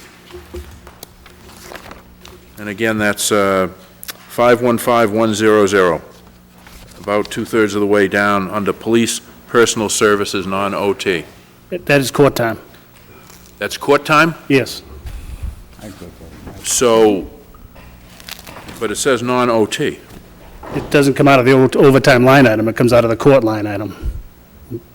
So you mean that the $1,320,552 is only part of the overtime, and we need to add in $788,000? That's what the current, it's running for, pay our officers to go to court for the arrest they make. That's $2 million for, all right, if that's what it is, that's what it is. I appreciate the clarification there. Thank you, Good, Mr. Counselor Chairman. Fowler, thank you. Any other councilors have a question? Chief, the chair has a question. I have a question. First of all, I just want to echo this, and I mean, there's not one person, man or woman, that sits up here that's anti-police. We have one of the best forces in the entire United States of America. We do. You know, the sergeant, the captain, they know, you know, all the men and women that put their lives on the line on a daily basis, and the civilians that work there. We support that. As long as I've been on the council, I can't ever remember rejecting an appropriation request for law enforcement or fire. I just can't. Cars, equipment, guns, we do that. I'm baffled that a department head could request 1.1 million, and then the administration, the mayor, would increase that by 200 grand. Makes no sense from a municipal financing standpoint. What you said was that the Shannon was cut. I mean, Brockton's getting, you know, not treated fairly relative to that, right? And it's hampering the efforts of the police department. But in good conscience, how could we, as a collective legislative body that serves the taxpayers, agree to increase from what the department head, vis-a-vis you as the chief, has requested 1.1 million? You know what, we're just going to give an extra 200 grand. I mean, it doesn't work that way in finance. You don't run a business. Brockton is a business. It's a $400 million business. So I'm only one of 11 guys and gals, but I just don't understand how we would not listen to the chief and go with his recommendation, because the chief knew that those cuts had already happened. The forecast may happen again, and we probably won't be treated fairly. But I just don't understand, and it's not a question to you, chief, because you're not the mayor and you didn't put that forward. But if you look at last year's $920,000 budget, which was approved, it's a $400,000 increase just for one line item, overtime. And I don't understand that. I mean, we can always cut, and then you can always come back. That's what happened this fiscal year. You came back and we worked with you. Right, I initially, Baffled by that, Chief. my initial request was for the 1,120,000, and then I added. 1.1. Yeah, the additional, request. the additional 200,000 is in my letter, it said to request an increase of 200,000 to that line item to help cover the cost of increasing demands of public service that could be attributed in part to the escalating number of drug and gun incidents and increased demands on training. I understand that. I saw the correspondence, but again, I look at what the mayor, it's his budget, right? And I've just never seen a mayor do it this way, and Councilor Rodriguez hit it on the head last night. You just don't do it that way. So I'm baffled by that, but I know it's been hammered tonight, the walking beats, and you're a man of your word, and it came to fruition. But I'd like to just say, and it wasn't you, the chief, it was Chief Hayden at the time, I'd like to see more code enforcement. And I know everybody on the council would, and I know that the people we represent would. And I know when Scott Ullman was doing it, he ticked people off for whatever reason, and we're not going to talk about that, but is there a dedicated, or is there a thought process that there'll be a police officer that will be dedicated to doing that going forward? We're moving in that direction, and that's part of, as Solicitor Nezarella pointed out, to the hearings officer. We can handle all these citations that we write within the city and not go to the district court where the Commonwealth gets the money, Brockton will get the money. And that's all part of the master plan, and we are working on it. And do you envision, Chief, that coming to fruition this fiscal year, 18? Yes, we have Sergeant Schliemann that works hand in hand with the Board of Health. The licensed agents now work doing code enforcement, checking the garages. And I mean, it's out there, it's being done. Okay. And my last question is if this collective body decided to go with your original 1.1 million on the overtime, are you comfortable with that? I mean, you know you have the capability of always coming back to us. Are you comfortable with that, the 1.1 million? It's a heck of a lot of money. Yes. Okay. Thank you for what you do, and please go back to the troops and tell, on behalf of the council, we thank them on a daily basis what they do. Thank you, Chief. Any other questions for the Chief? Councilor, do you have one more follow-up? It's actually not a question, just for my colleagues. If we were to approve all of the overtime money that's been requested, $244,600 for the overtime safety initiative, $75,500 for the license enforcement, $1,320,552 for overtime, and the $788,576 for court time. That would bring, of course, my fat fingers here, that would bring the complete overtime appropriation to $2,429,228.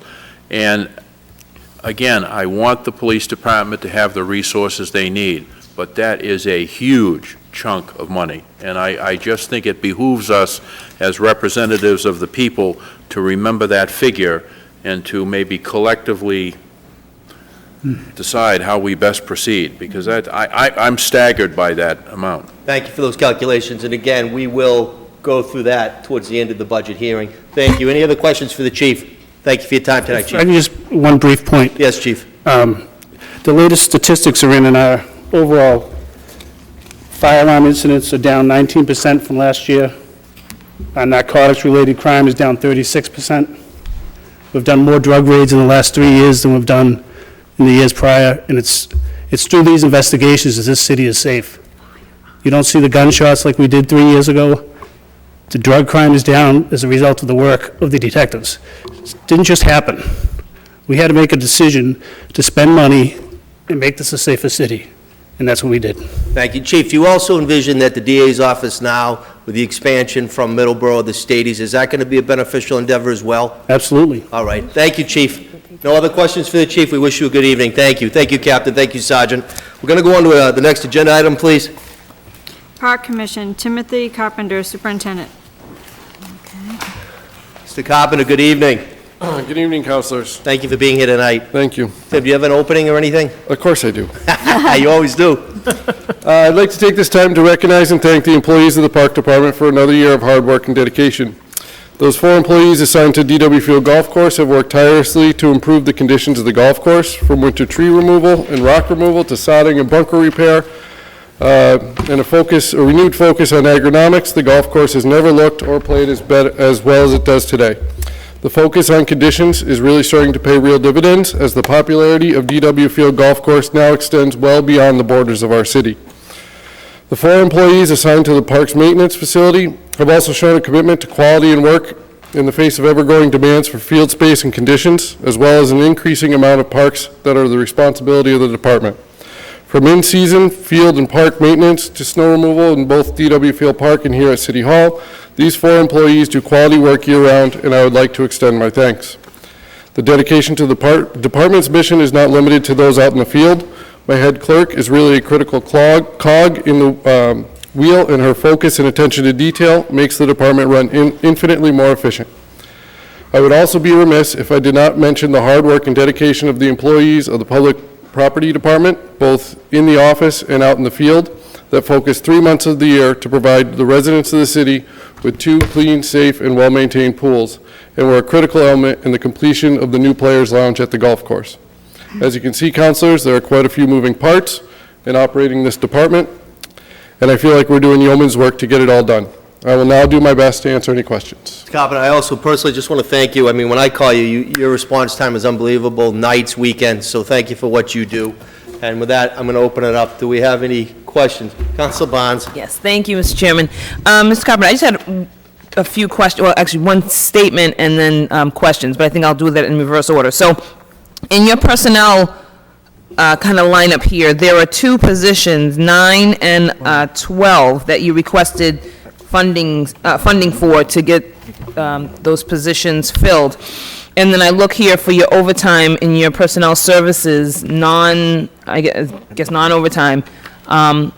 Your request was for $725 and change, but the mayor's request was $100,000 less. So does that mean that he refused your request to fill those 2 positions? Is that what I'm looking at? Or should I ask Mr. Condon? Would he know that? Well, every year, I do request additional personnel. I feel like I am short-staffed, both at the golf course and on the park side. So I do, every year, request at least 1 additional staff on both sides of the road. The number reflected there is the result of those positions not being granted. So, wait, the number that you requested? So the number that I requested reflects what the total cost would have been had those positions been filled. Oh, okay. Okay, so, and I guess procedurally, Mr. Chairman, if... Council Barnes? To reverse your question, earlier, about approving what the department requests and kind of relying on their expertise and understanding what it takes to operate their particular department, as opposed to what the mayor requests. Can we can do that if it's more money than what the mayor wants? If the department request is more than what the mayor has requested, we don't have, as this body, we don't have the ability to increase. We can only rely on what the recommendation from the budget, which is the mayor's budget. Oh, okay. We need to look at his line item and compare and contrast that to department heads. Okay. So in the case of the police, if you know it was 1.1, and it was 1.3 from the mayor. Right. So there's 200,000 there. But if Mr. Carpenter wanted, Mr. Carpenter wanted Yes. $1 million, and Mayor Carpenter only gave him 500,000, we can't go to the $1 million. Oh. We don't have that ability. Oh, okay, all right.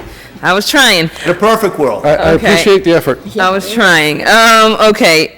And I say that, this, I guess, is my statement, so I say that to say I've been using the DW golf field pretty frequently recently. Every Tuesday, we've been going and trying to get a little ladies' league going, and then understanding the need to keep, to upkeep the grounds out there, and they're, beautifully maintained. It gets a lot of play, a lot of foot traffic, a lot of golf cart traffic, and it's definitely needed, so that, I support you getting the amount of people that you need to at least keep that part done, regardless of all the other stuff that the Parks Department has to do. Now, also with that said, the phones, who are you guys calling? It's like you asked for $11,000 in phones. That is actually to cover the cost of the GPS installation in all the vehicles. Yeah, that's what. Oh, okay, I understand that part now. The pool maintenance, you mentioned something about the people in the pool. So over here, I'm just trying to understand, pool maintenance, pool overtime, the request there is for, a certain amount of money. There aren't any full-time pool people? They're all like an overtime status? So the city has 5, not including myself, 5 trained certified pool operators. They all happen to work for the Public Property Department. So the pools are open well beyond their normal working hours. Okay. So that's where that money is set aside for. Okay, and then the lifeguards and things are hired outside and pool workers? So the lifeguards for the Cosgrove Pool are supplied by the YMCA here in the city. Okay. And I believe they get their money from CDGB funds. Okay. And the lifeguards at the Manning Pool are supplied through community schools. Okay. And we have a reimbursement situation with them. Okay. And one thing too, just I guess going forward as we open the season for pools, maybe, God willing. Yeah, exactly. Some residents have come to me asking about swimming lessons, and if the city of Brockton would be in a position to provide young kids with swimming lessons to reduce the amount of drownings, accidental drownings, and all these other kinds of things. And I didn't know if that was something that you can work with community schools and/or the Y, and maybe even seeing if they can implement that, and maybe in like a quid pro quo, goods for services kind of exchange to provide that for young kids in the summer. But just thought I'd put that out there, but thank you very much. Thank you, Mr. Chairman. Thank you, Councilor. Councilor Azak, followed by Councilor Monahan. Thank you, Mr. Chairman. Good evening, Mr. Carpenter. Good evening. And I have to reiterate what my colleagues have said. You are really great to work with. You always answer my phone calls and are always ready to help any way you can, so it's greatly appreciated. So 2 questions, and these are things that I've already have spoken to you about. One of them I'm going to bring up is the liability with our golf balls from the golf course. Have you considered in your budget at all any kind of fencing along? We're going to use Mellon Street, for example. That's the one where a lot of golf balls have damaged private property. Not mine. So what we've actually done within the past, actually I think it was Monday of this week, we have been able to get a couple of Norway spruce, variety of tree that's typically pretty fast growing. And those have been planted along the 11th hole. Hopefully as they mature, they will provide some screen. But we are still working on a more stopgap measure until those trees do mature. Okay, very good. So I just want everybody to know that you are working on it. I do get calls, I have gotten a few calls recently, and I just want to make sure that everybody knows that we're aware of it and that it is being worked on. The other question goes to Walker's Playground. We know we received a grant, so thank you for all your work with us getting the grant. I do get calls from constituents in the area often, and it is known that the park floods whenever we get an excess amount of rain. But how much would it cost to add infield mix to keep it from flooding? Is that a costly item? Is it something that can be Infield mix done? itself is not a costly item, no. To be honest with you, this spring, finding time to be able to, A, get out there, because it's not just the infield being wet that's the issue, it's actually the turf between where we would enter the park and the infield that we would end up damaging relatively severely with the weight of the trucks. That's been an issue. You know, the other issue is being short-staffed and having 46 other parks to get to mow, to try and groom and whatnot. It has been an issue trying to make some time to get out there. But That particular park floods more than just the infield. So if we crown the infield, sure, the infield might be playable, but the areas around it aren't going to be. So it's a very short-term solution. It's maybe a half-a-day solution, to be honest with you, because the turf will dry a half a day later. But we can definitely work on getting some infield mix out there. And what I've expressed also is this issue will be taken care of. It's one of the main concerns that was brought up during the grant planning process when we were planning the park.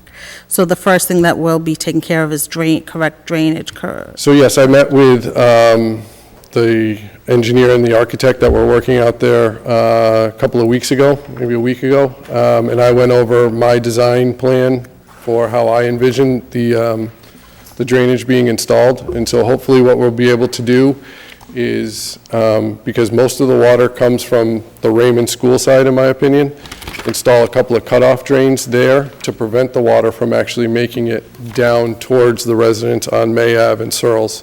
So if we can capture the water before it gets that far, I think we will have solved a lot of the issues. Thank you again, and thank you for all that you do for our parks. Thank you, Council. Council Monahan. Thank you, Mr. Chairman. Good evening, Mr. Carpenter. The shot that I'm asking a question. No. As far as, I just want to say that I've heard some people complain that our parks are dirty or what have you. I don't even think they know what they're talking about, but as far as James Edgar's goes, it's spotless, being used quite a bit. It's probably used the most in the entire city, and it is kept up very, very well. One of the things that you, as Councilor Ianieri was on the school committee for how many years? 20. 20, okay. I was on the park committee. What was that, Wiley? No. I was on the park commission for 12 years, and I know we've always had an issue with equipment, and you never seem to get any equipment. In this budget, I don't see any requests at all. We do have some capital We had some requests in there. capital, Yeah, and that's essentially what I would be using to get new equipment. Okay. Is in that capital request that, we have one of those would be some bunker work at the golf course to continue that work, but we are in dire need of a new dump truck. If I can't get employees to parks to actually do the maintenance, we're not going to be able to do the maintenance. So that would be one of, we also need a new tractor. So those would be two items that, under the capital request, if this budget would be approved, we would move forward with. All right, thank you very much. Yes, and Council Stiniski had to leave. He's not feeling well, but he wanted to make sure that you knew that if we did make some other cuts in other parts of the budget, that we'd like to have that go towards some new equipment for you guys to keep the parks up. Terrific, thank you. Thank you. Thank you, Mr. Thank you. Chairman. Council Borgard. Thank you, Mr. Chair, and thank you, Mr. Carpenter, for being up here. See, I look at what your team does, and Renee's actually marvelous, patience of a saint, so I want that to go on record because a lot of people call her about the permits, other questions, etc. I mean, we've had to deal with each other on a few occasions because everyone wants to be at City Hall Plaza. Apparently, it's the place to be, and on several issues. But what I want to point out here is I want to commend you for the DW Field, golf course, because to me, that's part of economic development. And you mentioned, and when I hear the ads on the radio, I get pretty excited about that. It's obviously giving a positive image to Brockton, and when you brought up last year that people were coming from, and I know, because I know golfers that say, oh, it's so much more crowded, more people are coming, they're really pleased, that is part of economic development because that helps you sustain your department, and I want to commend you for that. So I really didn't have any questions, but I wanted to bring that up because to me that falls under the purview of economic development, one small part of it. And as far as the parks go, I imagine they're a challenge regardless if you have all your staff, which I hope that you someday see, because you can't control how fast grass grows or et cetera. And I just hope that people, realize, hey, if you take care of where you are when you go to the parks or the playgrounds, then you're just making it better all around. So again, thank you, and thank you for your team, and I hope you have a great, safe summer. Thank you. Thank you, Council. Council Rodriguez. Thank you, Mr. Chairman, Mr. Carpenter. I have a quick question for you. In your Personnel services, the third item down, I think it's 511300. It says temp seasonal. Last year was 0, this year it's 31. Can you just kind of enlighten us in terms of what's that for? I'd love to be able to utilize temp seasonal employees. Currently I have, and you'll hear about this in the cemetery side, but currently I have an employee from the Parks Department assigned at the cemetery, so I'm kind of a man down. And I think temp seasonal is a good way, especially at like the golf course and in the park side, to accomplish more at a reduced cost, to be honest with you. I think it's the detail work that can be done with seasonal, the golf course obviously is seasonal. The parks, in theory, can be considered seasonal. So I think the idea of temp seasonal is you're going to get a higher productivity without having to pay the obvious health care and all the other costs associated with a full-time employee. But are you looking to hire, because I remember when I was at with the Harrington administration, one of the things that we started was the Mayor's Summer Jobs Program, where we put kids working, as a matter of fact, we had kids working at the cemetery that we would hire for the summer to even help out at the cemetery. Are you looking for funds to hire a bunch of young people or just one person? I sort of budgeted this out as 3 people initially. It's just sort of a test case. We tried it 2 years ago, and it actually was rather difficult to find people that were able and willing to sort of work the long hours, the early hours at least that we run. So this is sort of our second test run. So I budgeted out for 3 people for approximately, in theory, July 1st to just about the end of November, and then again to do the spring cleanup in the spring. How are you doing with those, because I know the mayor, Mayor Carpenter has continued that Mayor's Summer Jobs Program. Do you get any of those young people in the parks in the park side, we have not. In the past, we have had, I believe the youth were paid through the Shannon Grant for the cemeteries, but I don't believe that's going to happen this year. Because the funding was cut, basically, right? I believe so. I was just told that, unfortunately, I won't be able to utilize that program this year in the cemeteries. Wow. And that's a huge loss, but again, that's the next budget. We don't have access to, at least I don't have it in front of me, access to the incomes. All we see is basically what goes out budget-wise for the city. But what does the DW Golf Course bring in as far as income, let's say brought in last year as income for the city? There are 2 ways to look at it. I always look at it as golf season, which I know is difficult. I don't golf, so. All right, so from opening of the golf course to close of golf course last year, which kind of straddles 2 fiscal years, last year the golf course brought in $918,869, which is the 4th highest total for the past 18 years. Okay. So if you want to break it down by fiscal year, I don't have the fiscal 16 number right in front of me, but so far in fiscal 17, we're at just over $770,000. Okay. And those funds, do they just go to the sinking hole of City Hall? No. It's a recreation golf is an enterprise fund, so all those revenues are dedicated to their use. In the front of the books that we replaced the other night, there is what we call the forecaster, and at the back of that is the enterprise section. And in that, you'll be able to see that we budgeted for recreation enterprise next year, $740,000, plus the surplus they generated from last year because they had such a good year at the golf course. That's another $400 and some odd thousand. Now, and that's in a direct subsidy as well from the general fund to directly pay some of their bills. Okay. Now, could we use what's on the what's the balance on that? Well, this budget fully applies it. Okay. It fully applies. It. The $2 million in spending that you see in the budget in front of you uses the direct subsidy from the general fund. It uses the estimate for next year's revenues, fiscal 18 revenues, and it uses the surplus they generated last year. It applies it to this budget, so it's fully utilized. Yeah, because we're trying to find some monies for some equipment, as you can tell. That's what we're trying to do, so. Yeah. I guess, Mr. Carpenter, you're going to have to dig deeper somewhere else. Let me, I think the solution is to have the golf course make $2 million. well, let's do that then. There we go. Maybe I'll start playing golf, and then you can make $2 million. Perfect. One other thing, I see that the work is being done at Perkins Park to redo that park, and it needs it the worst way.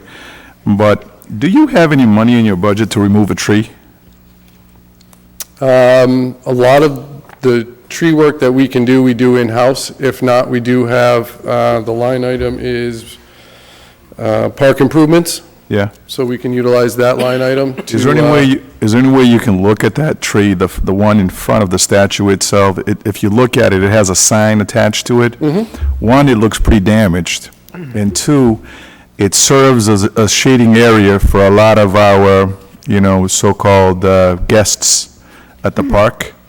Yes, sir. So I think if we were to remove that tree, one, it would let a lot more light into the park, and I think it actually even allow you to see the statue from the street itself, and I think it would improve the aesthetics in that park. So if you could at least do me that favor, look into that possibility of, because the tree is damaged. You look at it, it's kind of almost split in half, and it's a matter of time before something happens to it, and it's not really doing us any good in there. So if you could kind of get that removed, it would open that park right up. I will take a look at it, sir. Yeah, please do. Please do. Thank you, Mr. Carpenter. Thank you, Mr. Thank you, Chair. Council. We're going to go to Council Ianary before we do follow-ups. Thank Councilor you, Ianary. thank you, Mr. Chairman, and good evening, Mr. Carpenter. Good evening. Thank you for being here this evening, and thank you and your staff for all that they do to maintain our parks throughout this great city. You do a great job, and always, again, another council that can add to the list that anytime I need you and call you, you always respond, and I appreciate that. Just before a couple of quick questions, but my ears weren't working, I guess, fast enough, but Councilor Rodriguez asked a question about something or some funds that you weren't going to have this year, and I didn't catch what that was. Something... Oh, that was Shannon Grant funds. Oh, really? Yeah. Okay. And that's utilized in the cemetery. I haven't ever utilized it in the park side. Okay, I got you. So that definitely is going to put a little damper on anything you do in Parkside Cemetery side as well. Am I correct? Again, I haven't ever used the youth work program funded, I believe, through the Shannon Grant on the park side. Right. It was easier to have a central location and keep that program at either the Melrose Cemetery or the Union Cemetery. Yeah, why would we, I mean, for the last few years, and look what we went through some years ahead of that, and we'll get to that when we talk of the cemetery, but still, I mean, that, just, I don't know, doesn't make, it's supposed to preserve graves, and you know what I mean, it's supposed to be, you know what I'm saying? Yeah, that always bothers me, but in any case, just when I was looking in line item, and I come to landscaping, which seems to pretty much stay at the same price every year. Now, is that, I noticed, is it this year, or maybe it was last year that we started, you contract out City Hall, is that correct? You have someone that comes in to do the maintenance of the lawns in here, everything? No, my staff does the maintenance of the lawns in here. Okay. So I did have someone come in this year to freshen up the edging around the trees and replace the mulch. Okay, which was a landscaping company, correct? Correct. Right, okay, so it's not permanent, it's just... No, it is, my staff is here every Saturday. And doing the so same, okay, We great. try and do it on Saturdays, so there's minimal disruption Yeah, and I to commend you on City that. Hall business. Because that was one great concern I had with some of the other councils. Some councils weren't here. We went through this whole process of what this was going to look like when it was over and completed. And the biggest concern I always have is who maintains it. And I have to say it's being maintained very, very well, and appreciate that too, because it does look great. Thank you. Thank you, appreciate it. Thank you, Mr. Thank you, Chairman. Councilors. Councilors, any other questions? I know Councilor Azak had a follow-up. Any new questions? Councilor Azak, you have the floor. Thank you, Mr. Chairman. Actually, this just goes back to what Councilor Rodriguez was asking about the youth program. I know that I had mentioned to you a while back that I had some constituent who'd called about possibly having the youth, their children intern at the golf course, and I believe what you said is they have to be of a certain age. There are certain, they have to qualify by age to drive, I believe, the golf carts and certain things. So it's not like we don't want to have them, the youth come in and help out, but we're required. Right, especially at the golf course where you're around large equipment, there are certain safety regulations that you have to follow. And one of those is an age restriction for, you have to be over and have your license to drive even if you were playing golf, if you didn't have your driver's license, you wouldn't be able to rent a golf cart. Isn't that wild? Very good. So I just wanted to clarify that because I know I get a lot of calls of youth that want to intern or do things in the city, and there are certain requirements that they have to meet to be able to do them. But Yes. thank you. Thank you. Mr. Chairman. Any other question? The chair has a question. Mr. Carpenter, I've asked, first of all, thank you again, Tim. I mean, you're very, very professional. I've asked this to a lot of department heads. There's a line item here, consultant. It was zero budget line item last year. It's a little over 24 grand. Could you just explain what that consultant term is? Absolutely. So as you know, there are 6 dams within DW Field Park that the Park Department is responsible for. This Park Department isn't responsible for Brockton Reservoir Dam, but there are 6 others within the city, or within the park. And so that consulting line item will go to help pay for the inspections of those dams, which are due on a schedule based on the hazard classification and the condition of the dam. We also have to do an updating of our emergency action plans for those dams, and we're hoping that we can actually apply for a grant to do a hydraulic study of the system as a whole, because if you fix one dam upstream, let's say, then it affects how the water flows through the ones downstream or vice versa. So we're hoping to be able to do a hydraulic study of the entire system so that we can bring these dams that were built, under President Roosevelt, up to modern standards. And so that's where that consulting line item goes to. Thank you for that clarification. And D-Dub is just a gem in the city, and the golf course is unbelievable. What high school, either private or public, or even college, Stonehill Women's has a golf team now, or will be in effect. What home course is that right now being used by? So right now, both Brockton High School and Cardinal Spellman have boys and girls have DW Field as their home golf course. That's great. That's great. Again, thank you. Any other questions? Seeing none, we're going to go on to the next. If you could just stay there, Mr. Carpenter. Madam Clerk, please, number 4. Cemetery, Timothy Carpenter, Superintendent. You have an opening on this one? Of course.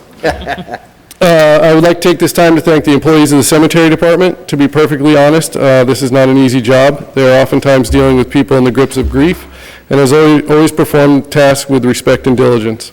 They are a dedicated group that make every effort to always provide an efficient operation and presentation. Just as a point of information, the cemetery department has performed to this point in fiscal 17, 236 burials. That's just shy of 1 burial for every day excluding Sundays and holidays. This year also had its challenges. As was the case for most of last year, we operated with only 2 full-time city cemetery department employees, and I've been forced to assign a member of the park staff to the cemetery department to help in operations. This is not a viable long-term solution, as it affects both departments and our ability to complete our mission statements. I would also like to recognize those individuals who worked countless hours to prepare the city's cemeteries for Memorial Day. From cemetery department employees to park department employees to all the sections of the DPW employees and the 2 veterans we have working at the cemeteries as part of the VA compensated work therapy program, the Brockton ARC. The efforts leading up to Memorial Day really did provide what I feel was a successful presentation. Again, it is not only those out in the field that are making the difference and a contribution to the running of the department. From scheduling of funerals to keeping and entering records into our cemetery database to the cemetery department part-time clerk accomplishes a great deal, and I would like to say thanks to her for all of her hard work and efforts. This fiscal year marks the 4th year in a row that I have requested funding to make the senior head clerk position within the cemetery department a full-time position. It also marks the 4th year that this request has been denied. I contend and will continue to contend that the benefits of this being a full-time position far outweigh the costs. I believe that staffing the office at the Melrose full-time would improve significantly the efficiency of the department, from customer service to scheduling and communication with funeral directors to records management. I even believe that, in a way, it would increase the maintenance of the cemeteries, because it would take the burden of stopping maintenance to find a location for someone off of those performing the maintenance and back to the office. The position being full-time would also allow for a much greater customer service through the city's website. Currently, we have approximately 33,000 records entered into the cemetery database, allowing users to search for locations 24 hours a day, 7 days a week, and from any mobile device. This number, however, reflects only about half of the records just for the Melrose. Wow. That doesn't include any records for the Union Cemetery, Cohasset Cemetery, or any of the smaller cemeteries throughout the city. I would welcome any help that the council may be able to offer. This year also marks the first time in my tenure that the cemetery department will be working without the Graveliners Revolving Fund. In recent years, I had rewritten the revolving fund letter to allow the department not only to purchase graveliners, but also to allow for capital improvements and purchases. In the past 3 years, we have been able to utilize this fund to purchase 3 trucks, pave roads, as well as purchase other smaller equipment. In my budget preparation, I did not include capital requests, as I assumed this revolving fund would still be available. On a macro level, I completely understand the decision to use the funds from this account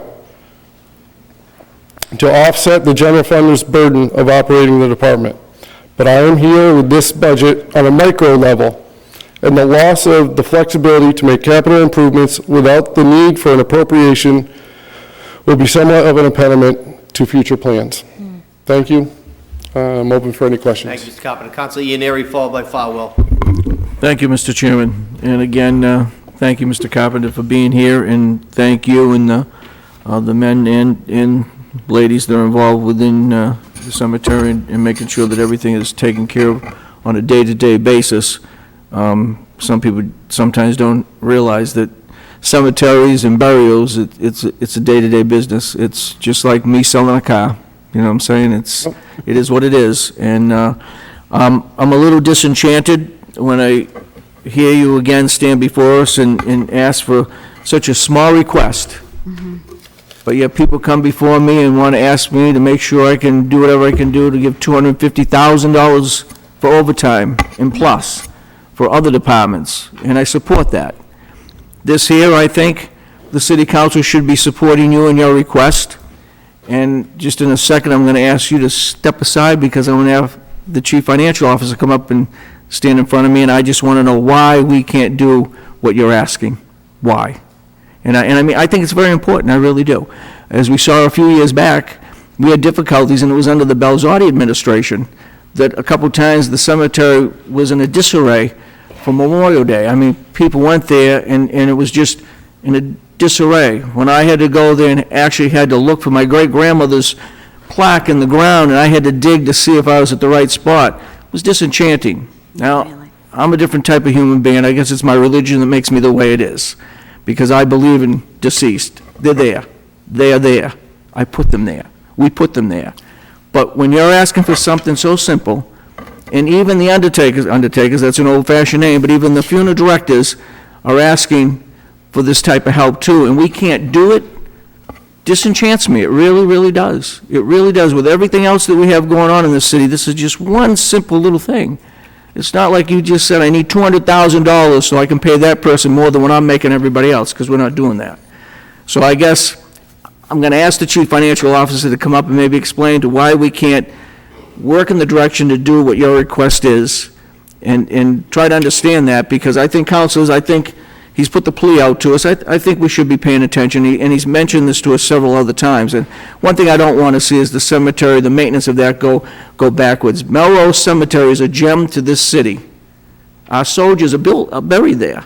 I mean, think of everyone else that's there. I don't care who, nationality, Irish, Lithuanian, Haitian, Cape Verde, whatever. You know what I mean? It's a burial spot, and people go there because they believe in it. And we need to believe in what you're saying for the reason you want this person to be in a full-time position. Why not? So, Mr. Condon, if I might. Thank you, Councilor. Yes, you may. So what's your question? Why isn't it in the budget? Is that why we didn't find it? Please. Basically, my Well, view let me is, just- my view is that you receive about $250,000 a year in cemetery revenues. Those haven't been raised in a while, and I think they ought to look at a way to increase their fee structure in order to provide for this. If you look in the maintenance budgets, there isn't any significant cut. In fact, this budget has been grown over the years. The request is reasonable, I don't dispute that. The department is understaffed in a lot of ways, as are a lot of departments across the city. We're trying to find a way in all of these budgets to keep things going where the revenues aren't adequate.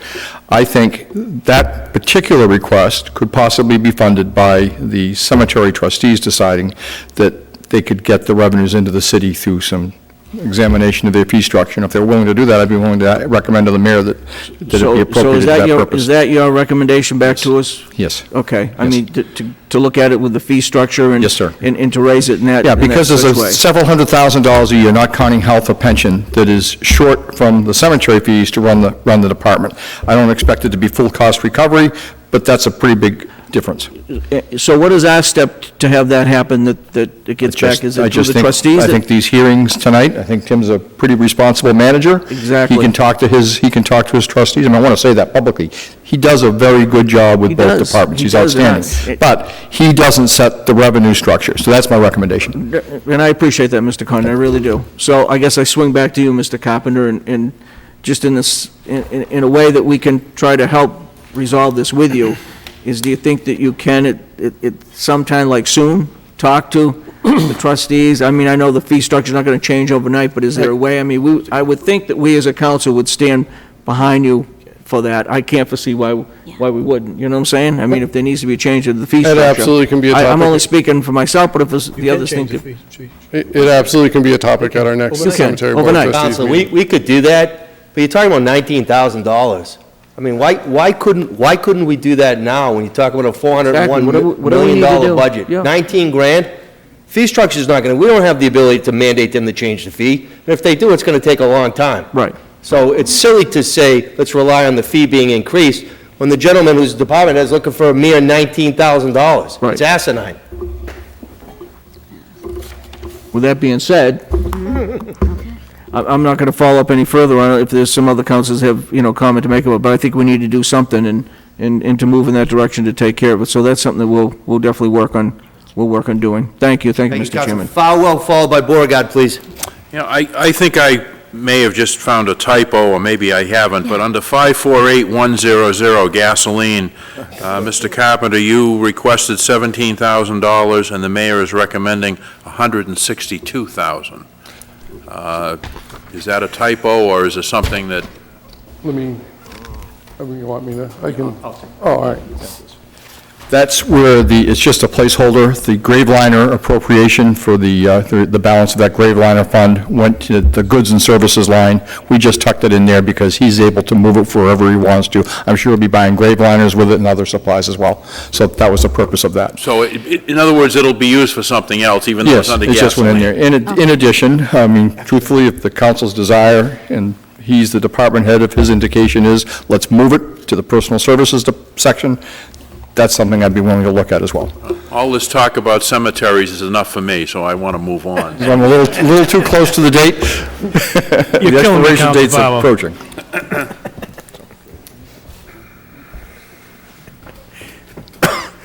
Council, you're set? Yes, thank you, Council Mr. Beauregard, followed by Council Monahan, please. Thank you, Mr. Chair. Thank you, Mr. Carpenter, again. That was one of my questions, because I thought that was quite a lot for gasoline. And I'm under cemetery personnel, non-OT, 511100 here. And you put in 263 and change here, and the mayor recommends 127. I mean, is this just because people if something's transferred, or? Again, much like the Parkside, I always request additional staff. Right. Okay, all right, thank you. And that's the calculation with the additional staff, the full-time secretary, plus the gentleman that we have out on workman's comp, that would have been the number. Okay. Well, we sincerely hope to be able to assist you in that area. Thank you. Thank you, Counselor. Counselor Monahan, followed by Counselor Lally, please. Yes, Ms. Cobb. When was the last time the rates were looked at? Because I recall a while ago, you tried to make sure you were pretty close to Calvary and... Right, I mean, it's sort of a delicate balance, I think, and I haven't, I'll be honest with you, I haven't looked at where Calvary or Pine Hills is in the past probably 6 months. But we don't want to price ourselves out of the ballgame. No, but you could, the trustees could make that change tomorrow if they wanted to, right? They could. They wouldn't have to wait a long time. So, I mean, I think that's probably a good idea to look and just go over like it did before. I remember my wife was involved, these different things. But I mean, take a look at it again. Try to, be a little lower, but if you're going to have to bring them up, I'm sure they've all gone up too. Yep. So if Point of you information, Counselor, they could change the fees tomorrow, but then it has to accumulate to get to the $19,000. But You I have to have think- a lot of people die or pre-planning their estate in order to get that number up. But I think they would, if Mr. Condon saw that those rates were up, he could plan accordingly, I would think. Mr. Condon, is that correct? If you saw that happening, then you could.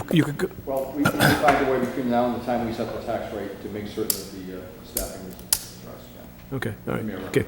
Thank you, Mr. Carver. Thank you, Mr. Chairman. Counselor Lally, please. If it helps, I can pre-plan my arrangements. Due to space restrictions, we're actually not selling pre-needs right now, but come see me in 50 years. Yeah, well. Yeah, it's all right. Hopefully 50, yeah. I just wanted to thank you for the work that you and your people do in both the cemeteries and the parks. And I just wanted to echo some of the concerns listed by some of my fellow counselors about increasing your full-time staff. I was a little surprised when I found out that the clerk was a part-time position.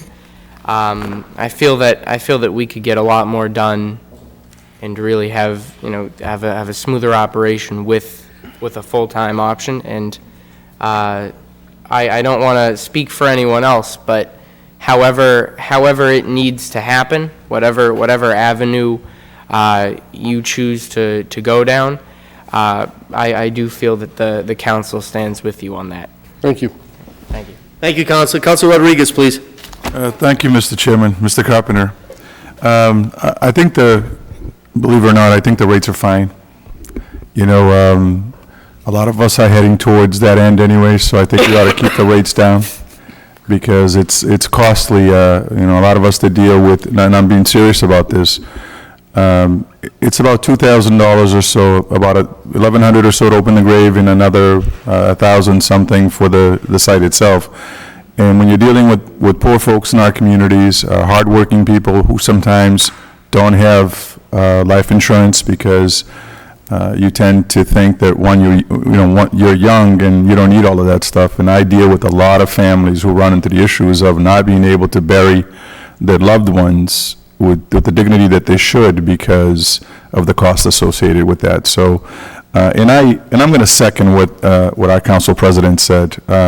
We're talking about $19,000 in a $406 million budget. I think we got to be realistic. We are dealing with, we've got departments coming by, tossing in $1.4 million.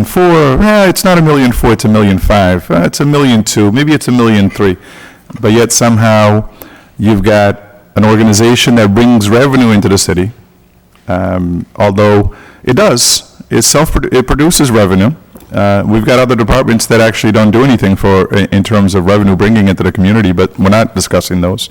But I think when we're talking about $19,000, it's almost a waste of our time on this body to sit here and dwell on $19,000 when we are talking about $400-something million budget, and at the same time when we just spent probably about an hour or so talking about $2+ million in overtime for the police department. That nobody blinks an eye and thinks it's perfectly fine, but yet somehow when you've got, my grandfather is at Melrose, I've got cousins all over the place there, so it's a place that a lot of us spend a lot of time in, and as Councilor Ianieri was saying, as a veteran, I go by and I see the graves of the brave men and women in our military laid there. It's a jewel of our city, and I think we ought to take a little more time and pay the respects that we should to our dead folks.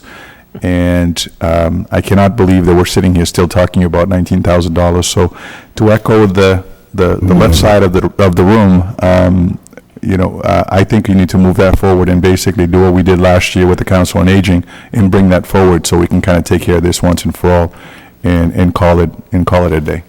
Thank you. Yeah, thank you, Mr. Carpenter. Thank you, Mr. Counselor. Chair. Any other questions or follow-up, Councilor Ianieri? Just to follow up and coming on the heels of Councilor Rodriguez, because not only did we do that last year with Council on Aging, a couple of years ago, we also, we had the animal control was in front of us. I believe they needed equipment, a washer and a dryer, and that was to the tune of about $10,000. And I think when we made, some cuts within the budget, we had made that request that we would take care of that for them. So I'm just going to ask my fellow councilors that I'm sure at some point we're going to take some money away, and if it happens to be some money that comes away from police overtime, there's no reason why we make a request to the chief financial officer and to the mayor that we want this position taken care of, and that's something that we're going to have to do. So we're going to work on this. This is not falling on deaf ears. Trust me, not falling on deaf ears. As the dean of the council, we will work on this. Thank you, Mr. Point of Chairman. information, councilors, it's our intent to conclude tomorrow night the budget hearings. At that time, we can make reductions, and then when we have our full city council meeting, up until the time of ratification, we can make reductions as well. So keep that in mind. Any other questions for Mr. Carpenter? Seeing none, thank you very much. Have a good evening. Madam Clerk, if we could go on to the next agenda item, please. Personnel, Maureen Cruz, Director. Good evening, Ms. Cruz. How are you? Good evening, councilors. Opening statement or anything, Maureen? Yeah, just a couple of brief things. In the personal services, it listed a vacant position. That position has been filled, so there is no vacant position in the personnel department. With respect to the line items of vacation buyback, unused sick leave, and sick leave buyback, you'll see that I did not request anything. When I prepare my budget, I can't request that money. We need all departments to submit their budgets to the finance department so that that can be calculated and it is added in at a later date. So that's the reason for that. With respect to the health insurance, with the cooperation of the PEC committee, we were able to make some changes on health insurance. We now have a deductible on the health insurance plans, $250 for an individual and $500 for a family.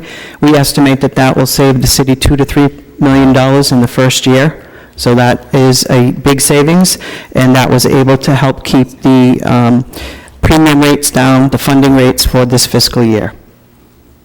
So I'll take any questions. Thank you, Ms. Cruz. Questions for the Personnel Director? Councilor Farwell, please. Good evening, Mr. Cruz. Just a question on health insurance, and I bedeviled Mr. Conan about this a couple of years ago, but many companies have health insurance coverage, and it's either the employee plus one, or family.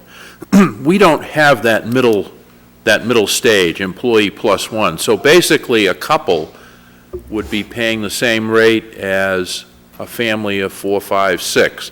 Is there a reason why that's never made its way into the city's health insurance coverage? Yes, because it's a 75-25 split. The city's paying 75%. And if you go into that type of structure, the last time I checked was a few years back, but it was that the family rate is then increased by 2.3%. So that 75% of that 2.3 is being picked up by the city, so it's not cost effective for the city at a 75-25 contribution. But that, it couldn't be adjusted so that it would even out? No, that's the way the insurance companies rate it. All right, thank you. You're welcome. Any other question for Ms. Cruz? Thank you very much. Have a good evening. Thank you. Have a good evening. Thank you. Madam Clerk, we're going to go on to agenda item number 6, please.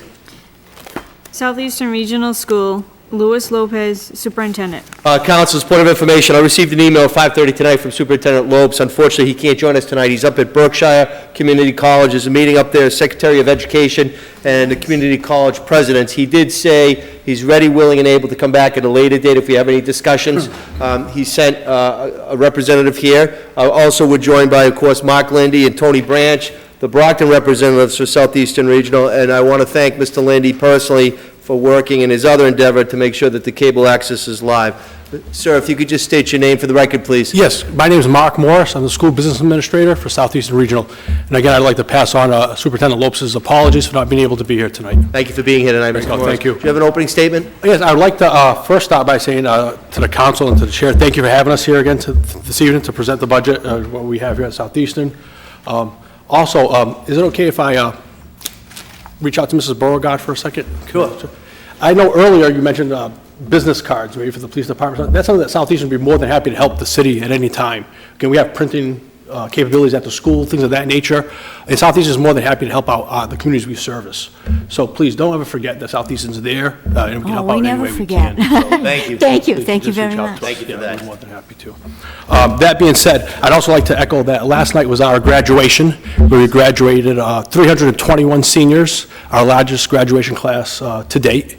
And out of those 221 seniors, 188 were Brockton students. Awesome. So that was great. And it was a great night last night. Weather held out for us. We were a little iffy going into last night, but everything worked out well, and it was great to see. So Morris, what's the total student population from Brockton? From Brockton, I can tell you, one second here, is 962 students. Out of a total Of 1,508. So that's 63.8% of our population comes to the town of Brockton. Great. So, Any other information, or do you want to just take some questions? I can take questions, or I can go into any depth that you like. Any questions? Mr. Fowler, please.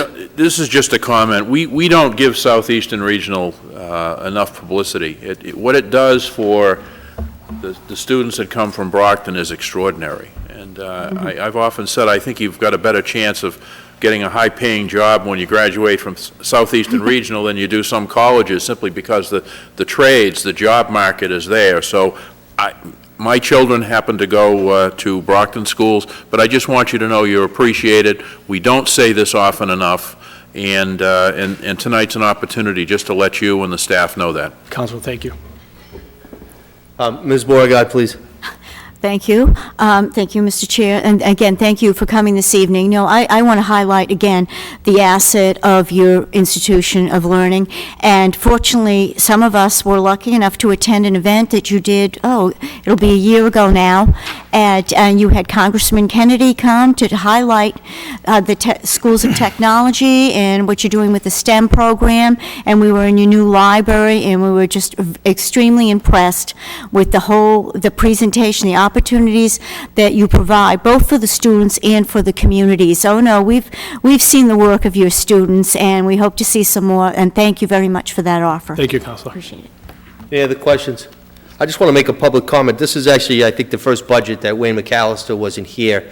Of course, the late Wayne McAllister, who was an elected representative from Brockton for Southeastern Regional, he's been succeeded, and you have big shoes to fill, Bishop, Tony Branch and Mark Linney. But we have really good Brockton elected officials that represent over there. So it's great, the statistics. It's unbelievable the amount of student population that is succeeding from Brockton there. But also just kudos to you two gentlemen, and we can remember Wayne tonight because he did yeoman's work. So any other questions? Have a good evening. And Can I just follow up with one last thing? Yeah, absolutely. Just to keep on the radar, the Southeastern, next year will be our 50th anniversary. 50th? 50th, yeah, so please, we'll have different events, things going on throughout the year. We'll make sure we keep you abreast of what's coming up. Please do. But keep it on your radar, please. Thank you. And give our best to Superintendent. I will, thank you very much. Mr. Chairman? Yes, a Mr. quick Rodriguez. one. Sure. Well, if it's possible, is there any way you can alter the graduation date? Alter the graduation? I can put a request, and I can't guarantee Yeah, anything. only because, I actually have, because I don't know if you know this, but I have a youth group at a church that I deal with, and several of the students actually graduated from the school yesterday, and because we were here at budget hearings and stuff, it was almost, I would have liked to have been there, but, with the other city business that we had to deal with, if at all possible, and I don't know exactly what the flexibility is, if you could make it so that it doesn't contradict with the city budget, we would, some of Well, I us can would definitely do that. I can reach out to the honestly appreciate superintendent and that. have them keep the city council's agenda or timeline. Yeah, because one of the the things, as the president was saying, is that, Southeastern is an extension of Brockton school system, the way we look at it. And sometimes it's a shame that a lot more of us city officials aren't present at the graduation of a lot of the Brockton kids that are graduating from that school to see their elected people as well, too. So I think if we could work on the schedule somewhat, I think it would make sense. Something we'll definitely take into consideration. I'd appreciate it. Thank you much. Laura, Thank you, we Mr. can Chair. work in collaboration with the president next year, superintendent, the two gentlemen. Yes. It's very fluid relative to when we have our budget, but I will say, we're really at the mercy of the mayor. Had we gotten the books earlier, we would have met earlier. So this was just an unforeseen conflict. I don't think it would have made a difference, though, because it would have been Wednesday. At least it would have been our third day, so. Yeah, no, we can consider, whoever the president is next year should Yes, work in definitely. collaboration. Work But together. you bring up a great point, Yeah. and we'll make sure there's no conflict next year. And I also like to invite the council at any time. Again, we have our Colonial Room, which is our culinary program, open to the public. That's always open from 11 to roughly 12:30, 1 o'clock every day. The students are there to serve the outside public, so please take advantage of the school. Come out, take a look if you haven't been there. I think you'd be very impressed. Thank you, and thank you for pinch hitting tonight. We No appreciate problem. you Thank coming you. Have in. a great Thank night. Thank you. Have a good evening. We're going to go on to the next agenda item, please. Library, Paul Engel, Director. Single, good evening. Good evening, how are you? Good, thank you for being here last night. You must have been just observing, right, taking it all in? Well, you know, I've never done one of these before, so I figured I might want to take a lesson. Well, thank you for being here, and do you have an opening statement or anything? I just want to thank everybody for the opportunity to present the budget and to point out two things. One, that it's fundamentally a level-funded budget. The appropriations that you see were negotiated with the collective bargaining unit between the union and the city. And unfortunately, doing this budget in February, I was here for less than 3 months, and I just didn't understand that I had to include that money. And it was a frantic call to Mr. Condon to get that in there.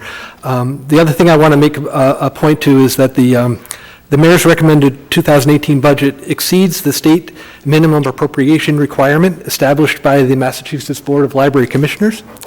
And this allows Brockton to receive the maximum award of state aid that we qualify for. And it also keeps the Brockton Library System fully certified by the Massachusetts Board of Library Commissioners, which in turn keeps us a member of the statewide library consortium. And with that, I'd be happy to answer any questions. Thank you. And we are joined by Mr. Lindy and Mrs. Moan as well tonight from the library. I don't know if, Mark, if there's anyone else here, but thank you for being. Policy. Two employees, yeah, we have employees here. Thank you for being here tonight. We appreciate that. Questions? Councilor Barnes, please. Yes, thank you. How you doing? So if I understand your last statement correctly, the amount that the mayor has requested above and beyond the department request will keep us in compliance with the state library, is that, can you just explain this a little bit? Sure, it's MAR is the acronym, and the Massachusetts Board of Library Commissioners sets a minimum appropriation requirement for libraries in order to receive state aid. And state aid comes from the Massachusetts Board of Library Commissioners. It's a sizable amount of money. And in my original ask, not having really a sense of the budget process here, I had asked for, I think, $22,000 in order to get us above.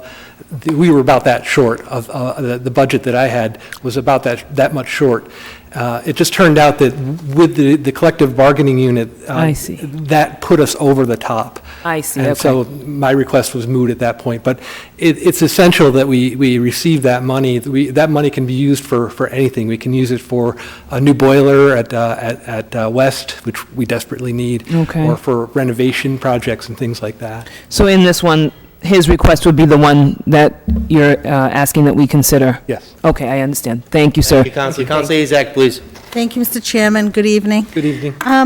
Quick question. I'm thinking back to when you first came before us, when you first came on. You had mentioned that you did grant writing, I believe. Yes. Is that correct? Now, have you done any for the library since you've been on? I know it's been a short time, so I'm just wondering where we're at with getting some grants for the library. Thank you. That's a great question. And yes, Melise and I wrote a grant to the, who was it to, Melise? To the Eastern Bank. It wasn't a large grant. It's about a $30,000 ask. And it's going towards very briefly, the request was for looking at the Brockton immigrant experience And we would look at that through a few different ways. One would be to have a year-long series of lectures or talks by people who are very well versed in the immigrant experience in Brockton, coupled with forums or events where we'd have actually people who have had that experience firsthand give their experience in public forum in the library, and also to start an oral history project, of the immigrant experience in Brockton. That's the first grant. Paul Yamano, who's the grant writer, and I are looking tomorrow at an NEH grant to do a digitization project of some photographs that are in the library of servicemen and women in 1940s who were photographed in this building, actually, and do a crowdsourced website where we could scan these photos, have them available, and then have a way of people identifying their relatives if possible. That's a reach, because I'm not sure we have copyright clearance on those photos. I'm reaching out to Stonehill and some other people. So, yeah, I'm on it. Oh, very good. Well, that's good to hear, and I think the immigrant one, I did see some information, I believe, on the city website that's been posted regarding an event that's going on at the library. Is that very good? So I'm just wondering where we're at. Well, I'm happy to hear the good news. Thank you. Thank you. Thank you, Council. Any other councilors? Council Rodriguez. Yeah, thank you, Mr. Chairman. Hey, Paul, how are you? I'm good. How are you? Real quick, I see that you've got several funded but unfilled positions at the library. Yes. Are there plans to get those positions filled? Absolutely. The two department heads were retirements. Okay. They retired roughly the same time I started. I'm in process. I think the children's librarian head is actually posted publicly, and I'm diligently working on it. And I'm really interested in hiring the right people for the job. And I really want to exercise my authority as manager to bring in the right people. So I've taken a little bit of time, but I am on it and working closely with the trustees and keeping them informed as to the movement. And I'm hoping that we can wrap this up by the end of summer. And the other one is the ESL coordinator position, which was negotiated through collective bargaining, and it's a brand new position. And I suppose I'm waiting for this budget to ring out before I can actually post it. But it's a position that I strongly support. I think it will be great for the Brockton Library. It will be great for the city of Brockton to have somebody in that position, and I look forward to filling that one as well. Well, I too want to publicly just state that I just saw Marlise down there at how are you? You know, I'm blind and old and can't see all that well, but you know, she's been a jewel at the library in terms of working with the bilingual population that we have in this community, and this can only augment that services that you guys provide down there. And I still have those books, by the way. Oh, yeah? Yeah, the books. Remember when you first came in, I told you that I had some books from Cape Verde that were shipped over that we would like to donate to the library. So I still have them. Ring me up and I'll make an appointment to come over. All right, thank you, Paul. Thank you, Mr. Thank you, Counselor. Any other questions? Ms. Dingle, the chair just has a quick question. I've asked it of other department heads. Relative to the line item on consultant, you asked for 0. The mayor came back with 20,000. Can you just what that is? Sure. That was also part of collective bargaining, and that's a compensation study that the union wanted done in the library, similar to what the department heads are doing that we're going through, Maureen. As part of the CBA? Yes. Okay. And my last question, I've asked this of other library directors, and when you came before us, relative to grant funding, and of course, Andrew Carnegie gave us the money to start it, so the Carnegie Foundation and Bill and Melinda Gates Foundation. Are we still actively looking at different organizations that could potentially reap a benefit for the library? Oh, yeah. I think you might have been out of the room momentarily. I'm sorry, I stepped away. Melissa and I have written an Eastern grant to the Eastern Bank Foundation to set up an immigrant experience, an immigrant experience series of events and also a oral history project. And tomorrow, actually, Paul Yamano and I are reconvening to look at an NEH grant for the, is that me? An NEH grant for the Anyway, we're looking at an NEH grant for a digitization project. And further on up the road, I also want to look for a grant to repoint the bricks at the Carnegie Building. Okay. So are you looking, that's great, the Eastern Bank and local, but are you also looking beyond national type of grant Oh, funding? yeah. NEH is national, and so is any grant that we get. Thank you, Counselor. Any grant that we get to repoint the building would either be a national grant or a state grant through Galvin or the NBC, the Library Commission could also have one. Okay. Thank you for the update. Thank you for looking at it. Thank you for what you do. Anything else, Councilors?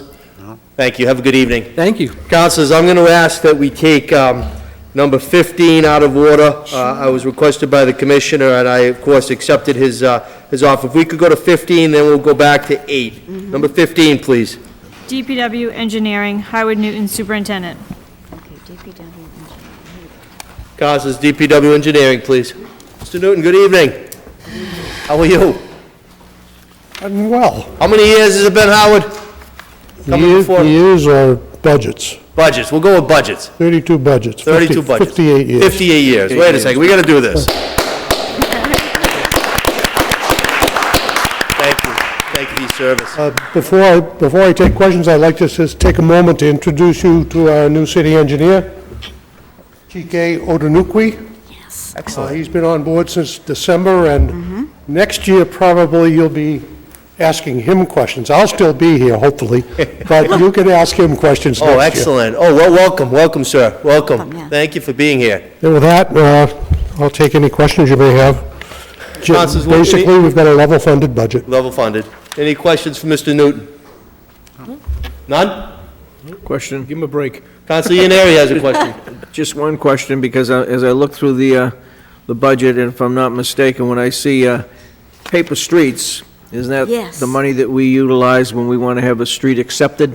If we need surveys and plans, yes. Okay, I see your request was 7,000, but we're being given 5,646, so we're going to be a little bit shy, so I'm going to have to slow down Councilor Lally a little bit for what he's been doing, Well, because... so far, we've been pretty lucky with Councilor O'Reilly in that we haven't had to do surveys and plans for the streets he's requested, so. But I have a couple others that are going to be coming up as well. So any case, let's hope we don't have to do engineer, but just so councilors realize that that's just what that is for. If we had several and we had to spend $18,000 for engineer work, I wouldn't think it'd be that high. I think one year we had a problem, and I had to go to then Mayor Belzotti and ask to appropriate money to go in there. Basically, that amount of money, you're looking at a single survey. Yeah. Really? Exactly. Yep. So everybody should realize that that's what that's for, and at one point I had to have appropriation just to have some streets done some years ago, so thank you, Mr. We can always come back and ask for an appropriation if that comes up. Yeah. Thank you, Mr. Newton. Thank you. Councilor Lally, do you have a follow-up on that?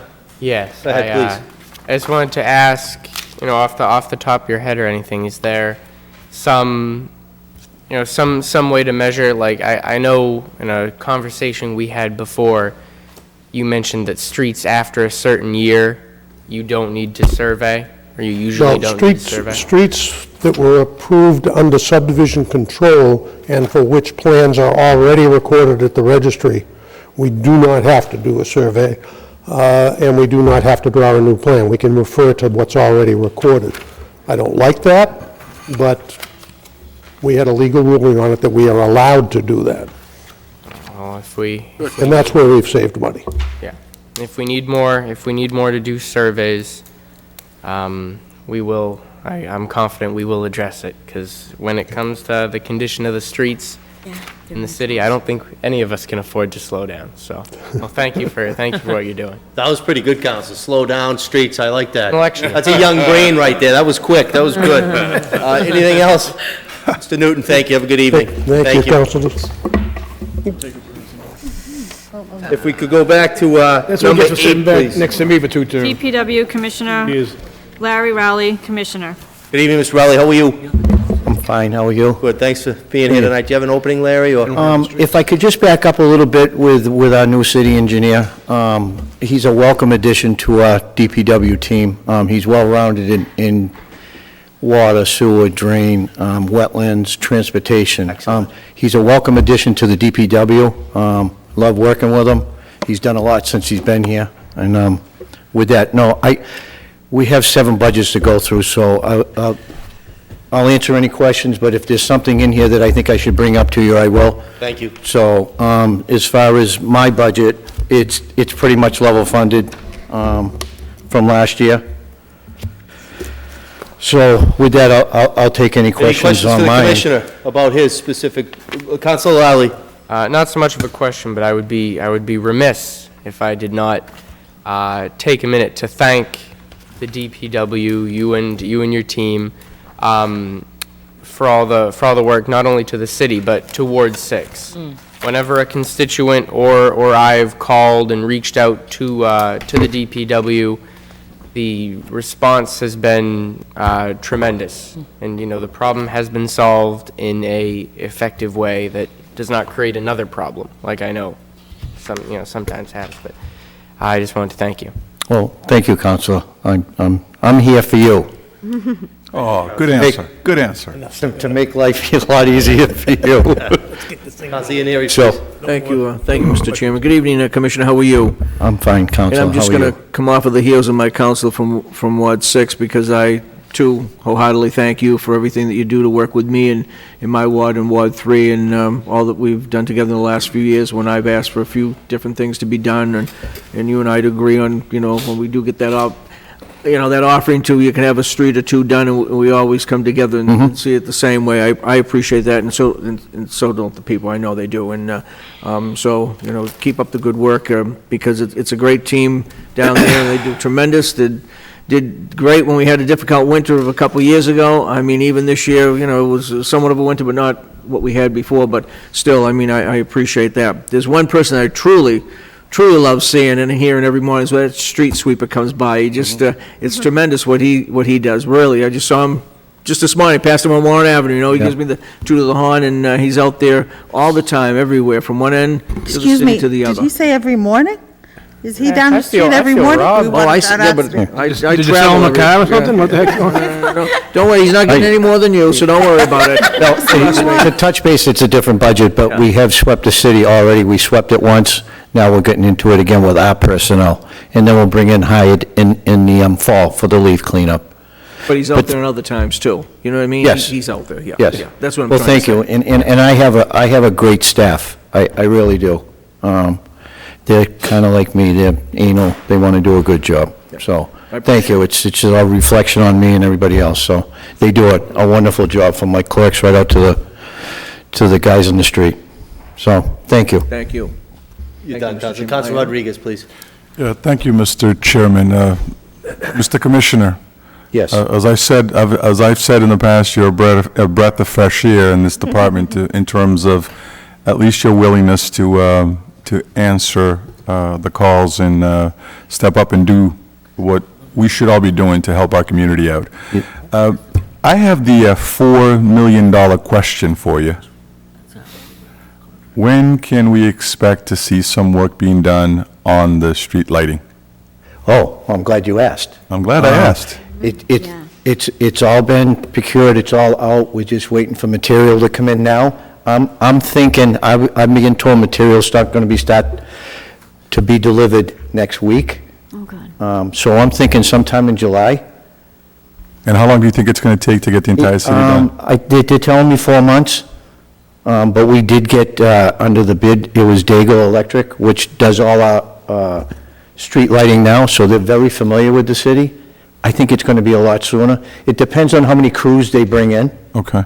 But yeah, it's well underway. Everything's ordered, everything's in place. It took a little bit longer than I thought. With some of these things that we put out to bid, it just, sometimes it moves at a snail's pace. I get a little impatient sometimes with these things, and sometimes people need a good kick in the butt to get them going. But it's a lot of due diligence, and we got to make sure we do things right, especially when we procure a big job like this. And, I have other procurement coming up too on the refuse side. So we have some good news there also. But yes, it's going to be, it's getting done. And we are talking about fixture for fixture. So every Correct. single fixture that we have will be replaced? Correct. What about the Cobra head that you see up there now, the high sodium? Okay. That will come off, And what they do with the arm, they just put the LED right on The that. new LEDs. LED's a lot smaller. Right. And what about the floodlights in some instances that we have in parks? Everything that, we took a survey of every light in the city and the school lights. They're all going to be changed over to LEDs. Okay. So I guess it's important for the people that are watching us at home to know that, you know, if you're missing a light here and there, help is coming. And Yes. it probably makes very little sense to, unless the area is totally dark, to go out and replace a whole bunch of them now, if you are going to be replacing them in about a month or In so. that, you're absolutely correct. If it is a dark area, yes, we have to put a light back there, but if people can be patient, they're all going to be changed out. Yeah, that's good to know, and I think the city will be brighter as well, too. And we will publicize to, like we do with detours in the city, that where they're going to be working. Okay, so you're going to do in one section? We haven't sat down yet. We have like a pre-construction meeting in a couple weeks that will be discussed with Dago Electric. So we could go by wards, we could go by precincts. So I know you're going to do... We're going to do it yet, but... I know you're going to do Summer Street first, but Are we going to do what? Summer Street. Didn't pick that one up. But are you actually going to do it like, are you going to kind of div it up, so you're going to do one section at a time in the city? Is that how it's going to go? Okay. Yes, yeah, I don't want them all over the city. I want to get one section of the city done and then keep moving on. Okay. So we could maybe start on the east side, go to the west side, no, whatever. I don't know yet how we're going to do it. We'll work it out with the installer. But about 4 months or so from July, we should be able to see it all done. Yes. All right. Thank you, Mr. Commissioner. Thank you, Councilors. And those watching on TV, just a piece of information, the streetlight acquisition started under the Belzotti administration. It was her last term, and this body voted, and we pushed for that. And for $42,000, we acquired it. That was Phase 1. Phase 2, as you recall, 2 years ago, I filed a resolve unanimously supported to do the LED. Citywide, we could also, in the crime-ridden areas, we can heighten the light. So it's a no-brainer, it's going to pay for itself. So thank you for what you're doing, Mr. Commissioner. This is a good thing for Brockton. More than Good thing for Yes, Brockton. it's going to be, yes. Councilor Ezak, please. Thank you, Mr. Chairman. Good evening, Commissioner. Good evening. Thank you again for, I'm going to reiterate what my colleagues are saying. Your department's always responsive, very good to work with, and always returns our calls really quickly, so I appreciate that. Thank you. My question is, the mayor last night mentioned about decommissioning I believe is it the incinerator at the sewer plant? Yes. Could you give me just a little information about that? You know, he said Yeah, it well, was... the mayor did a good job on it, but with the regulators now from EPA, and we're in compliance, but we've been going back and forth with them. Whatever we give them, it's not good enough. I think we're educating them on our dime, because that comes out of consulting money in the sewer budget. So with that being said, and the incinerator being old, which we're going to have to put money into, if you look at the other end of the tunnel, that this is the way I think we should go, to haul the cake, so to speak. It's called cake. I think the mayor, you can call it cake or sludge, out of there. I think it's going to be the best thing for Brockton. We can just shut that down. We can mothball it. It's going to take a little money to get that down. And it's going to take a little money to implement this whole thing. What are we Mr. talking Condon about was money grateful wise? enough, and the mayor, to put some money in here Okay. to start this process. So I think it's going to be a great thing for the south side of the city, even though that incinerator is in compliance with DEP and EPA, but EPA is just, I think they just like to, they want us to shut it down, because I think it's only us and another city or town that uses an incinerator. Everybody else is hauling cake. So I think it's going to be a great thing for Brockton. So hauling it, so obviously taking it out of the city, what, is there a cost to haul it out? or- Yeah, and we're doing an RFP now, which will, you're asking about consulting in the sewer, that's part of it. And we'll put that out for disposal and transportation. Thank you. And then we are going to have some savings on the Veolia part of it, but we're in the beginning stages of it, so we are going to get some money back from that. I know we're going to get money back from gas, because we use a lot of gas for that incinerator and labor. And then we'll negotiate the other things with them down the road when we get close enough to do this. So it is cost saving, eventually, I mean, we will be saving. It's going to be a cost to haul it anyway, but I can't really put figures together just yet because we just started this process. Well, Larry, she said there will be a cost savings at the end of the At project. yes, there will be. Yes, absolutely, I'm sorry. I'm getting old, and I'm tired, my ears are going. My hearing. Okay. Are you good, Counselor? Yes, thank you very much. Counselor Barnes, please. Thank you, Mr. Chairman. Mr. Commissioner, I too want to thank you. You've always been extremely responsive to my request, and I believe that the constituents are appreciative of that. So speaking on their behalf, thank you, and to your team. So Thank you. I do want to just circle back about the new lighting systems that we're going to have. In the contract or in part of the, I guess, agreement, are any of the lights going to be motion censored? For instance, like when Councilor Sullivan asked about the higher crime areas with some, like, lights? Yes. Anything going to be motion sensor? Yes, they are. Okay. Yes. We are looking into it now, and we got to put that out to bid also. It's called a smart control. Okay. That where the photo cell goes on top of the light, Okay. that they can be, there's a number of things that we can do with those. But yes, we can brighten them, we can dim them, we can put them on timers. If we want to do residential areas, we want to lower the voltage to save some money and longevity on the light. There's a lot we can do with this smart control. Oh, good. Okay, yeah. And as we're trying to be a smart city, this is just adding to it. Great, okay. And there was something in your budget. Did I already go to refuse? Let me see. I think it was a stipend request. So you didn't request anything for stipend, but the mayor requested about $4,200. Do you know what that's about? That's contractual. Oh, okay. All the stipends are contractual. Okay, that's right. Okay, all right, thank you, sir. Thank You're you, welcome. Chairman. Counselor, any other questions on this? We're going to move on then, thank you. If we could go on to number 9, please. I have refuse. DPW refuge. Larry Rowley, Commissioner. I don't have any opening comments. I did listen to Superintendent Carpenter about him losing some of his temporary help. As you can see, councilors, that the summer youth program, the mayor's summer youth program was funded for me. And I would like, we've done it for the last 3 years, and I would just like to get it out there now. Anyone that's looking, their kids are looking for work, please, once this budget's approved, we'll put an ad out. Last year, we had approximately 37 working for us, and the more we can get, the more I can help Tim in the cemeteries, picking trash. They do have to be over 18 years of age to run a weed whacker, which we do, and I would just like all of you to get it out there so we can do, what they do for us, they do a lot. Other than that, in the refuse budget, it's pretty much, this is an enterprise account. It's pretty much level funded, councilors. I know there's probably going to be some questions on where do we stand. I think we do have a 6-month extension with the hauler that we have now until we get in place an RFP to go out, which is hopefully going to be, it will be out in sometime in July.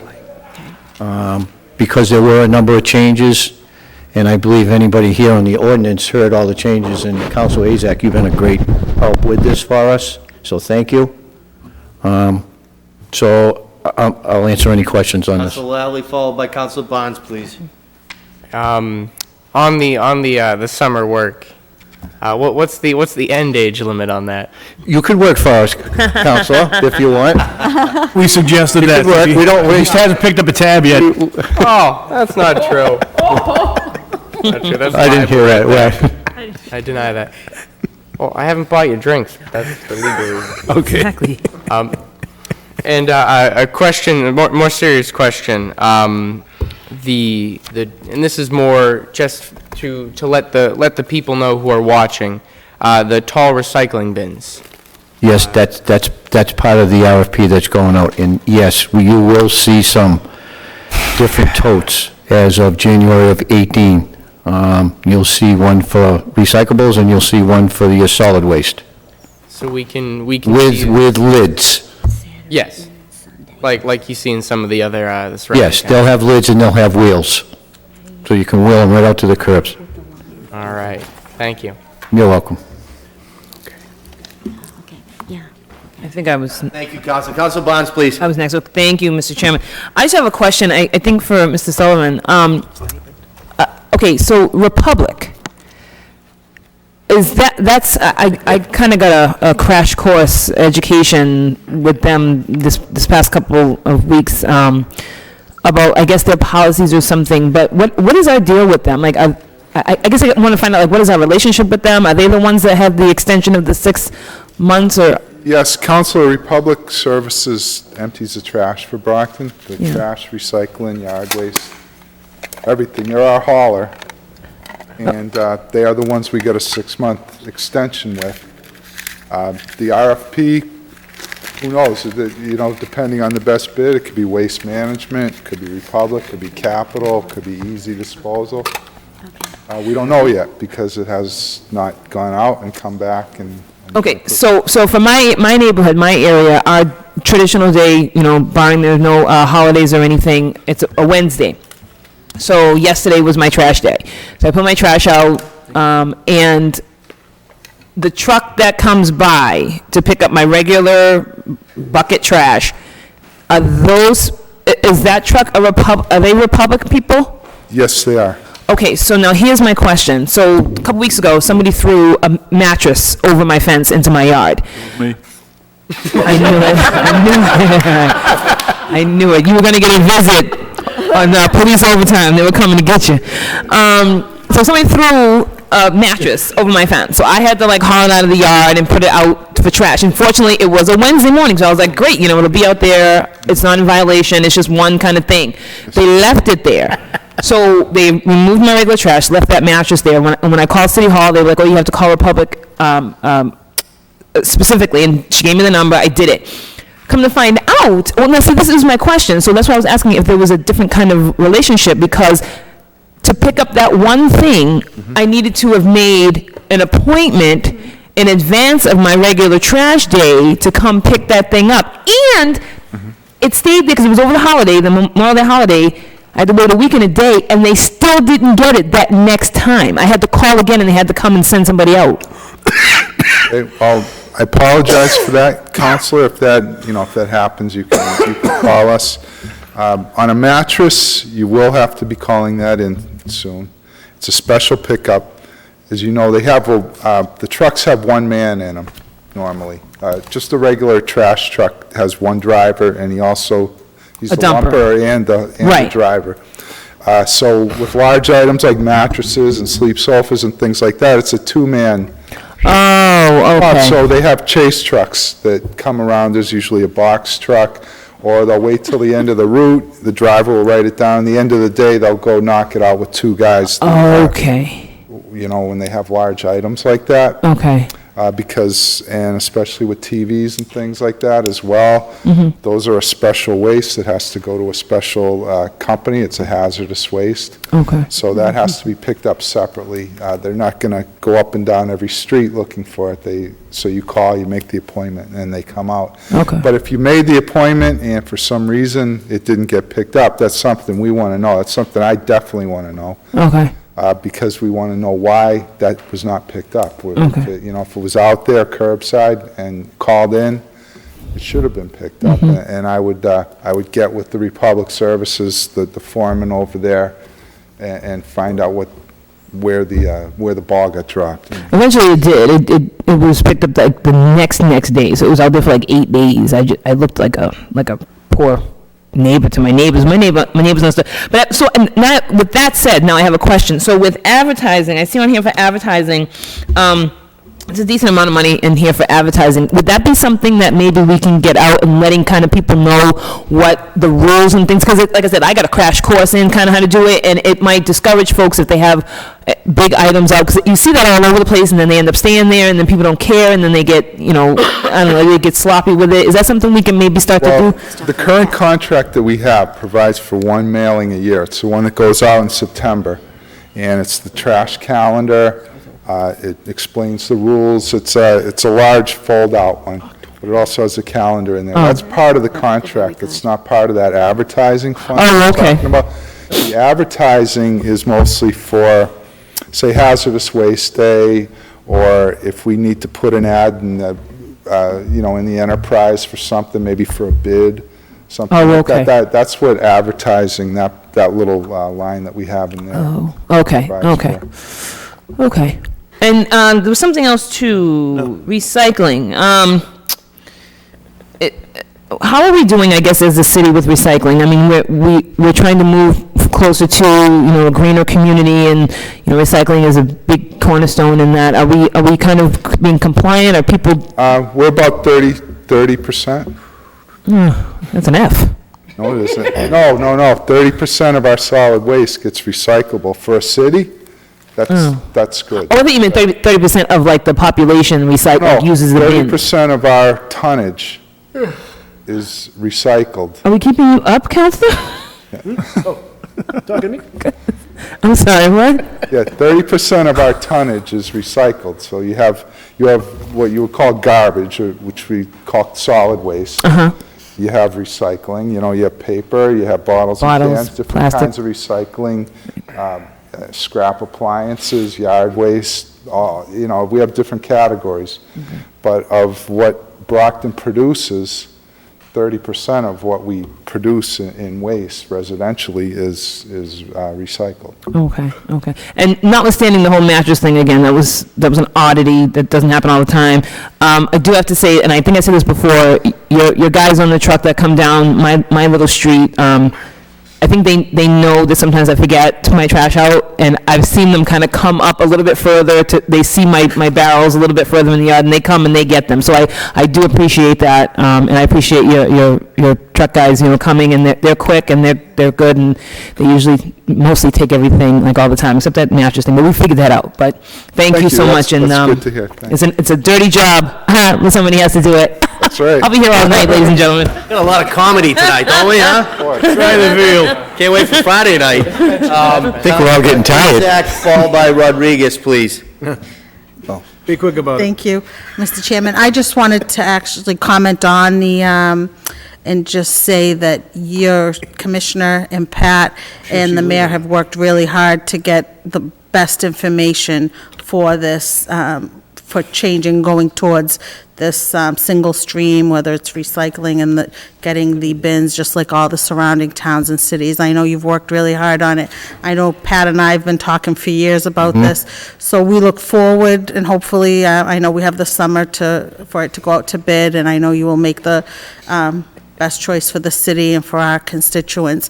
I have had people ask how long before we, the process until we get these new bins. But I haven't given them a time, but I'm figuring nothing before next year, so. It should be in January, Council. January, okay. Yeah, we're just tweaking some things now in the RFP. Very good, and once again, I thank you, and I thank Pat, because I know this is. And I think everybody's going to be happy with the totes we're going to get, because it's going to clean the city a lot better than having those little recycles that we talk about all the time. On a windy day, they're sailing down the street and everything's flying out of them. So we won't have that anymore, and it'll be a less of a burden on us, on the refuse department, is going picking trash. So It's going to save a lot, and just to comment for what Councilor Barnes said, I think many people will recycle more once they have these. It'll be easier to recycle. You're right. Because it will be single stream, so it'll be a lot easier. So once again, thank you very much, and I only have one request, and I'll make it publicly. Hopefully our bins are black with red tops. City colors. Oh, yeah. I figured I'd throw that out there. I'm sorry, Council, I didn't hear you. For the bins to be, the containers to be black with red, with a red top. Containers, oh. Red with black tops. Can we do that? No. Oh. I don't know, we'll look into that. Okay, just figured I'd put it out there, Yeah, we'll look in. colors. Even if they gotta be with one with a red and one with a black top, with a flip. That's fine, just All right, one. Surrounding towns have yellow or blue or whatever, I just figured We'll try to they would go with Brockton colors, yeah. All right. So, thank you. You're welcome. That was a good suggestion, Council. Doesn't hurt to ask. Thinking about it, so. Almost as good as last budget was Council Rodriguez saying Brockton Public Schools on the school buses. That was They awesome. look pretty good, don't they? Oh, yeah, that was awesome. We're going to go to you, and then Council Beauregard, please. All right, thank you, Mr. Chairman. Yeah, those, I know you brought it up, so I'm going to have to talk about the buses for a little bit. You know, I do some work at Gillette Stadium, and often the same group actually takes care of the stadiums in Boston, Harvard, both Harvard and BC. And the buses that they use to transport employees and guests in BC, for instance, they used first student buses. And once in a while, you see the Brockton buses being used as well, too. So, and that was the idea behind promoting our city as best as we possibly can, because we got to use whatever means we have to promote the city. So I just want to, you were talking about the bins. This will be distributed for free to the... Yes. To the folks? Yes. Okay. Yes. Yeah, it would be a 96-gallon recyclable and a 35-gallon solid waste. Okay. So everybody will get one of each? Yes. Okay. Also, the mailers that you were talking about, I think Pat was talking about the mailers that are mailed out. They tend to be a little confusing in the sense, because I think I brought that up to you, where they were actually talking about certain pizza boxes, you can't put them in the recycle bins, and some of the other things. And we do have quite a few households, as you know, in this city that are either non-English speaking or barely speaking English in the sense. Is there any way for the next contract that we're going into to demand from the whoever the new or the same folks are that actually are awarded these contracts, to see to it that at least the two or so most spoken languages in the community, we know who the homeowners are in this community and what languages that actually are spoken in these homes. So if we can make perhaps the vendors on the back side of it, put some information in, you know, let's say in Portuguese and Spanish or Portuguese and French or something like that, that might be able to aid some of the folks that are recycling the products, because if it's confusing to us in the English-speaking world, imagine what it is like for folks that are coming from places where that didn't exist. And we have addressed that already, Counselor. Okay. We are going to do something like that. Yeah, because it would be helpful. Because there's going to be a little educational period with this, and that's also going to be in the RFP. So whenever you have a ward meeting, they'll come to the ward meeting and tell them the few little changes that we're going to make. That's being all addressed in this. I don't know if you know this, but the at-larges, we're taking over the ward meetings. We're holding our own meetings because they don't invite us to their meetings all that well. So we have been doing our own meetings, and we're going to invite you to come to our meeting to discuss this stuff. Yeah, absolutely. You know, so I want to make sure that I put a plug in. That's part of the bid that's going out. I put a plug in there for the at-large, you know, because we don't get enough of that. Isn't that right, Mr. President? That's we don't right, get enough of that. Thank you. And also, just as a quick question for you, because I know you've been around for a while. Prior to going with a vendor for the trash removal, when you guys did this, because I wasn't involved in city government back then, when you guys did this, was there a large savings to the city itself when you went from a city hauler to a contract hauler? You mean when we did it in-house? Yeah. I can't answer that, Counselor. I don't know. You don't can. Was there a big savings? Because they have buying power for disposal cost. Okay. So it was a big saving? Yeah, a lot of these, the vendors that we're going through now, they have some sort of stake in the landfills or the incinerators where they bring it. Okay. So they would get a better cost than we could, because they have a little piece of that. Okay. So to answer your question, yes, it would be, we did save money by going with a vendor. Yeah, because I think it's important for people to know that as well, because, Yes. you know, some communities still do their own trash, but at the same time, they need to understand that we're doing this because it's a bigger savings for the Yeah, community. you see a lot of the cities and towns around us, they all have private haulers. They're not hauling anymore for, as far as town or city More workers. cost effective. Yeah. Okay, thank you, Mr. Chairman. Thank you, Council. Council Beauregard, please. Thank you, Mr. Chair. I wanted Mr. Sullivan to come up, if that's all right. Thank you. You don't like me, Counselor? No, it's just, I figure that he deals with this every day. Get a break. Good evening, Counselor. Yes. Good evening. First of all, thank you. Every time that I ask you for, I call them the stickies, whether it's for, what was it, yard refuse? Yard waste, and yeah. Yes, yard waste, and the ones for, paper only, and cans and bottles, et cetera.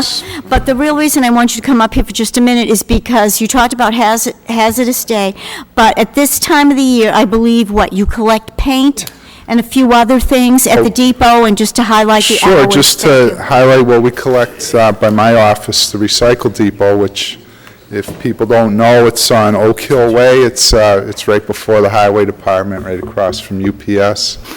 So this time of year, well, all year round, we collect, and it's on our website, too. You can see the things that we collect. We are almost considered that we can collect hazardous waste all year round with the DEP. I have some permissions there. So what we do is, if some hazardous waste came in tomorrow, we would hold it, we store it. I have special locked cabinets and places that I hold all those items until hazardous waste day. And then when on hazardous waste day, we take what we've stored and we bring it over to the chemists, and they remove it from our yard on that day. Nice. Okay, so Brockton does not have the situation where everyone's waiting for 3 hours on one Saturday and there's 600 cars in line. We usually, maybe have 50 cars at the most because we take it all year round. Okay, but that being said, we take paint, we take all the automotive fluids, which would be your oils and your, we do take gasoline, but we prefer, if you can hold on to that, to hazardous waste day, because it's dangerous to store it.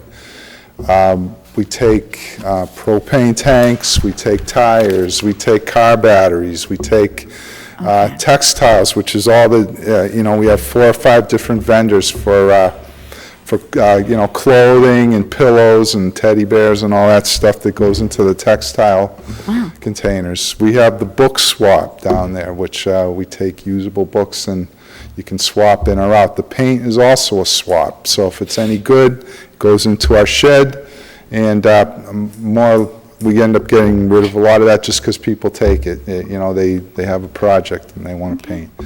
We have the regular recycling. If your bins fill up too much, you can come down any day, 6 days a week, and do your recycling down there, just your cardboard and paper and bottles and cans, that type of thing. Fluorescent light bulbs, mercury products, thermostats, rechargeable batteries. We take that stuff every day. So there's not a lot we can't get rid of any day of the year down there, whether it's hazardous waste day or not. We get rid of that stuff. Thank you very much. I just wanted to make sure people realize all that. Yeah. Okay. Thank you. Thank you, Council. Any other questions, Councilors? Chair just has one question for you, Pat. I just had one question. Again, when there's 2 Sullivans in a room, it's a good thing. In terms of the shopping cart ordinance that the council passed, yes. I just wanted to kind of get an update, because a lot of it was thrown on to you. And again, a shout out to O'Malley, who was really the proponent on that. But could you just give us an update on that, if you could, Pat? Sure. We set up as the ordinance provided, we sent, the first part of that was notifying the businesses, which we did. We sent out the letters. We asked them for the plan, basically what they do now. And different vendors use different things on their carriages. Some of them have lock devices on the wheels. Some have pay one of the clerks to go out and collect them, or as long as they showed some sort of plan that they're aware of what to do with the carriages. So we sent those letters out. The people that didn't respond, we sent a second time and paid a couple of visits to people. And basically what that ordinance does is the carriage needs to sit there after someone calls us. We notify the store, and per the ordinance, there's 72 hours that the store has to come and get that carriage, unless it's in the middle of the road or something, that they do that. If that doesn't happen, then we will pick it up, we'll take it down to the yard, and we would basically wait until they came and bought it back from us, the way the ordinance works. We have not had to go that far. Good. Everyone I've had to call, they've come and gotten their carriages, even some in the woods, a couple places. Yeah, I was going to say, there's quite a significant decrease So- in those around the city. Right, and it's been good for the department too, because instead of being carriage boys, that takes a little of that burden off. So I think that the ordinance works Good. great. I think Oh, it's that's great. working fine. And that was the intent. So thank you. No, and thank you, Counselor, for the help you gave us on that. I know My that pleasure. Good a collaborative lot went approach. into that, and it worked. Thank you, So- Pat. Any other questions for Mr. Sullivan or Mr. Rowley about this? Seeing none, we're going to move on. Thank you again. Madam Clerk, if we could please go on to the next one. DPW Highway, Larry Rowley, Commissioner. Any question on this one, councilors? It's pretty standard. Oh, Counselor, okay. I'm sorry, no, first of all, Sorry, Counselor, that's what budget's for. yes, thank you again, Mr. Chair, and thank you, Commissioner. No, I was saving you for this. Okay, first of all, we're glad that you're out there sweeping the streets, and we're seeing a difference. I appreciate that. And I know that the number one call we get naturally for many of us is getting their streets paved. And I know that, I read all this about Chapter 90 money, and I realize that that is much of what we'd like to see more of. And I am just curious, though, because, I know there's a lot of patchwork, and you remind me that if we call you you go out within, of course, weather permitting, et cetera.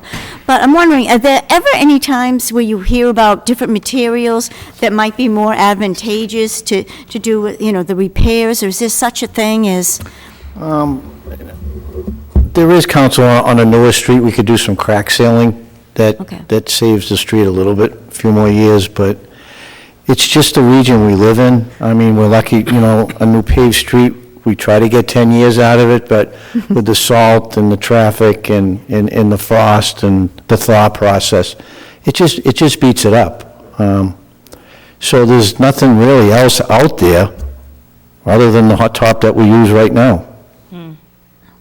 And it all goes into the way the street was built. We build a good street now. It all starts from the sub base. It's like building a home. You got to build a foundation first and then work your way up. So the street is only as good as the sub base underneath it. And we can see that a lot in your ward, that I call it, they painted the street black. Yes. So, but we keep chipping away at it with the Chapter 90 money. It's still going on now in all the wards. I still have some more to do. But, yeah, we'll keep, it's just going to cycle. We're never going to catch up with it. Not in my lifetime anyway, but, so.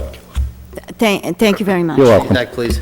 Thank you. I would just like to thank you and thank Sharon in your office. She's been sending us emails of detours. Yes. And I think that that's been very helpful to put it out, to help when we get calls, or even to post it on social media for our constituents. So I just wanted to thank you and thank her for that. Yeah, we try to put it everywhere. I think that was a Councilor Rodriguez request like last year, that we didn't put it out in enough spots, so we put it everywhere now. And we notify the whole city council too. Absolutely. Yeah, so. Thank you. You're welcome. Any other questions? Going to move on. Next agenda item, please. DPW Maintenance, Larry Rowley, Commissioner. Councilors, any questions on this one? This one's pretty standard. It No is. questions? Same. Move on, if we could, please. DPW Renewable Energy, Larry Rowley, Commissioner. Same with this one, it's pretty standard. Yeah, I mean, it's- Every year, it doesn't The really change. lights, yeah. Any questions, councilors? I just need to ask that. No questions. We're going to move on to the next one, Madam Clerk. DPW Sewer, Larry Rowley, Commissioner. Councilors, I think I really touched on this, what I had to say about the incinerator. Yep. That's the biggest part of this budget right now, is $1 million that the mayor and the CFO gave me to start working on this.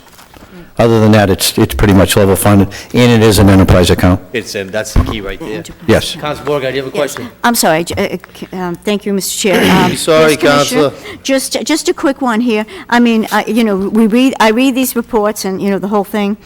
It's just so involved, and I wish that people could see these reports sometimes, because they expect so much and they can't comprehend the magnitude of everything here. I see the list of the streets and whatever. But I'm just curious, it said sewer division since January 2013.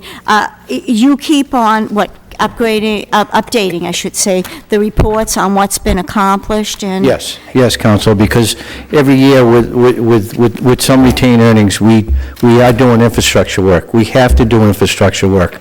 We have to maintain our plants. So with some of the retained earnings that we have to do it. This system runs 24/7. It doesn't stop. So that's why you'll see that. Well, just so you know, I'm an advocate, and I've been bothering our state delegation to see that we get more infrastructure money. That would be nice. Thank you. You good, Counselor? Yes. Thank you very much. Counselor Rodriguez, you said you have one little tiny question. One tiny little one. Tell. Commissioner, do you run any sort of tours down at the sewer plant? Yes, Councilor. We do. Like, if... You're more than welcome. You can get a hold of me. Not for necessarily for me, but I've been there a few times.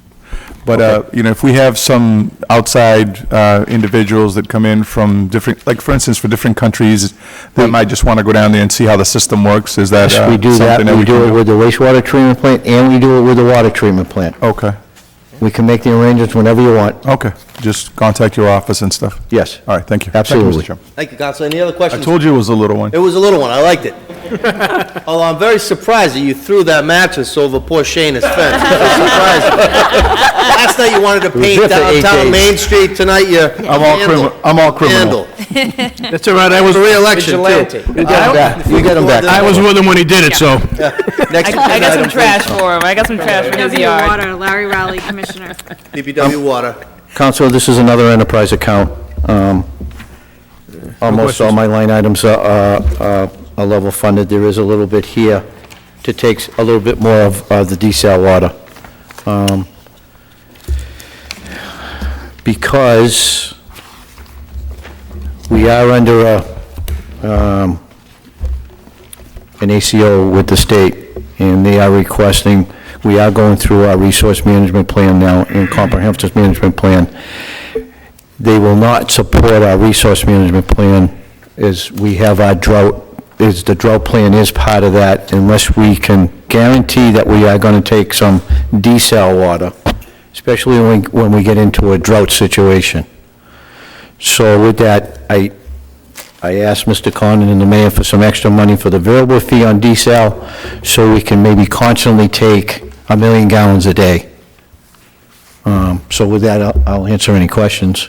And just to recognize, we do have Brian Creedon in the audience as well. Councilor Bond, you have a question? I do. Thank you, Mr. Chairman. So, Mr. Commissioner, just if you can clarify for me, so the last thing you just said is that in this budget, under the desal fixed charges, is the yearly $6 million and some change dollar fee, or contractual agreement? Yes, I said variable fee, Counselor. Right, no, I'm just going one at a time. Oh, So the okay. first one was for what's contractually, Yes. I guess, obligating us or connecting us to the plant, and then you said you asked for additional funding to be able to draw that water to be able to be compliant with the state requirement for us to have like a second water source, yes? Correct. Okay, so why do we have to pay extra to get the water that we're already paying for? Wait, the For the contract the water? fixed fee was for the plant, for them to build the plant. The variable fee is for us to take water from that plant.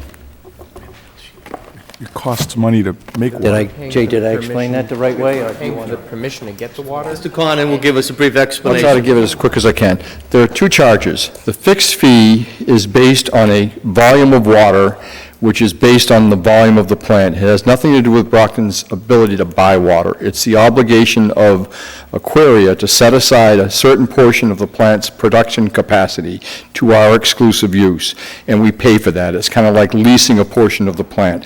That's the fixed fee. So they can't sell that portion of the plant's ability to produce water to any other user but Brockton. Now, back in the day, we thought there might be other users. It's only us.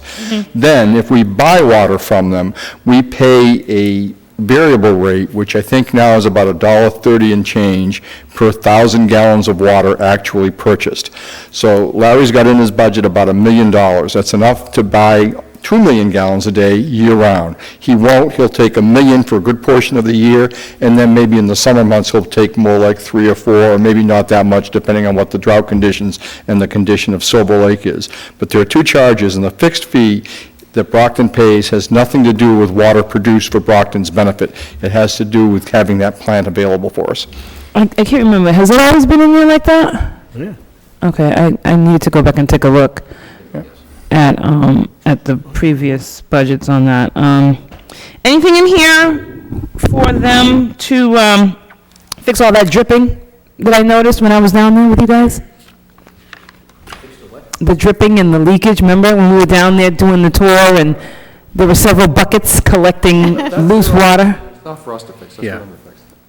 And anything in there, I mean, if we're, you know, They own the plant right now, Counselor, so they have to fix everything. okay, well, we're paying them $7 million. Can they stop the dripping? That's all I'm Put that asking. request in for you. Okay. All righty, thank you, Mr. Commissioner, thank you, Mr. Conlon. Council, bear in mind, these are the people that we requested, 3 years in a row to appear before us? Yeah. I wouldn't hold your breath that they're going to fix it. Any other questions? Council Fowle, followed by Council Beauregard. Yeah, just for Commissioner Rowley, I remember we voted on that administrative consent order. That was fairly recent, wasn't it? Yes. Yes. I don't Yes. remember seeing in there, and, forgive me. No, Counselor, it's not. But what was in there was the resource management plan that was going to be drawn later, which we're doing now, and the comprehensive water management plan. That was going to be done. That was a side piece to the consent order. And that just gets implemented without coming before the council? Yes. Yes. All right, thank you. Yeah, it could be, that was all talked about in the ACO.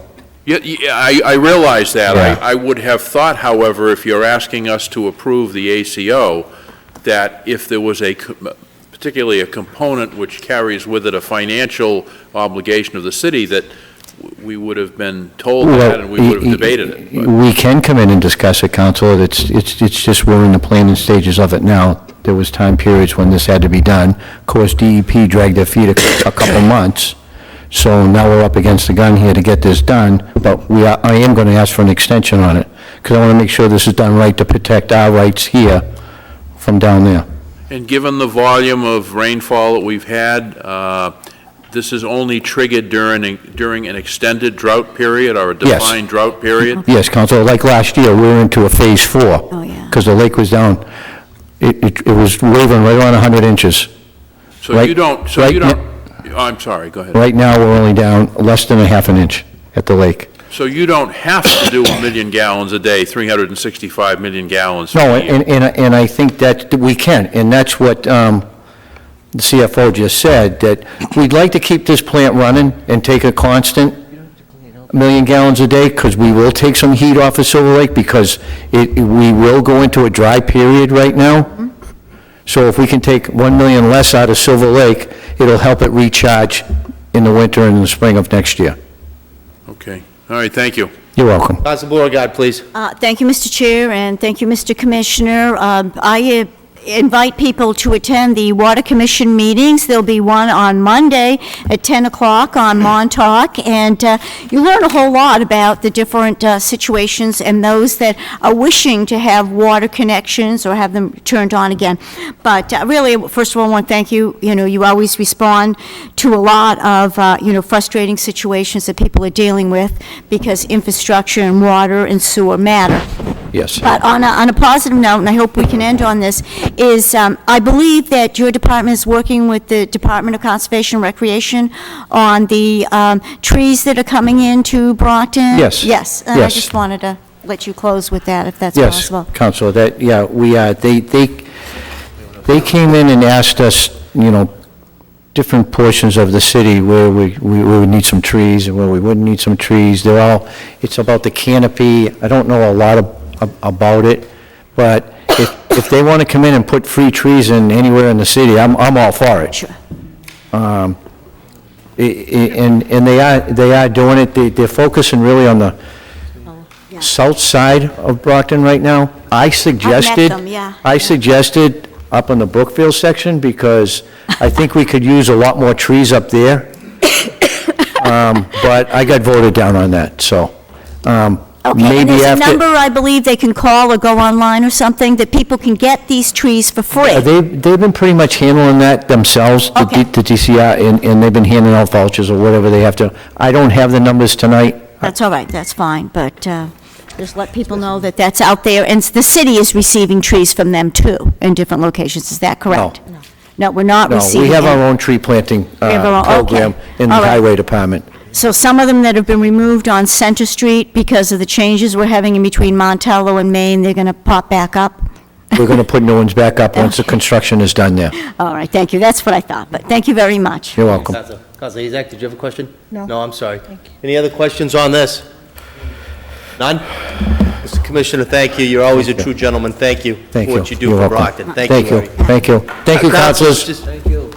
Just to thank you again, I thought it was a longer meeting tonight, but we did yeoman's work. You guys are really doing a great job, so thank you. Tomorrow night, 6:30, we're going to have city clerk in the beginning. We have fire and school tomorrow night, so it'll be a pretty busy night tomorrow night, councilors. Expectation is to finish tomorrow night the budget, and then we can, as a committee, debate on reductions and stuff, all right? Anything else before us? Meeting's adjourned. Have a good night. Not on. Jim? Oh, I know. Oh, I know. Yes.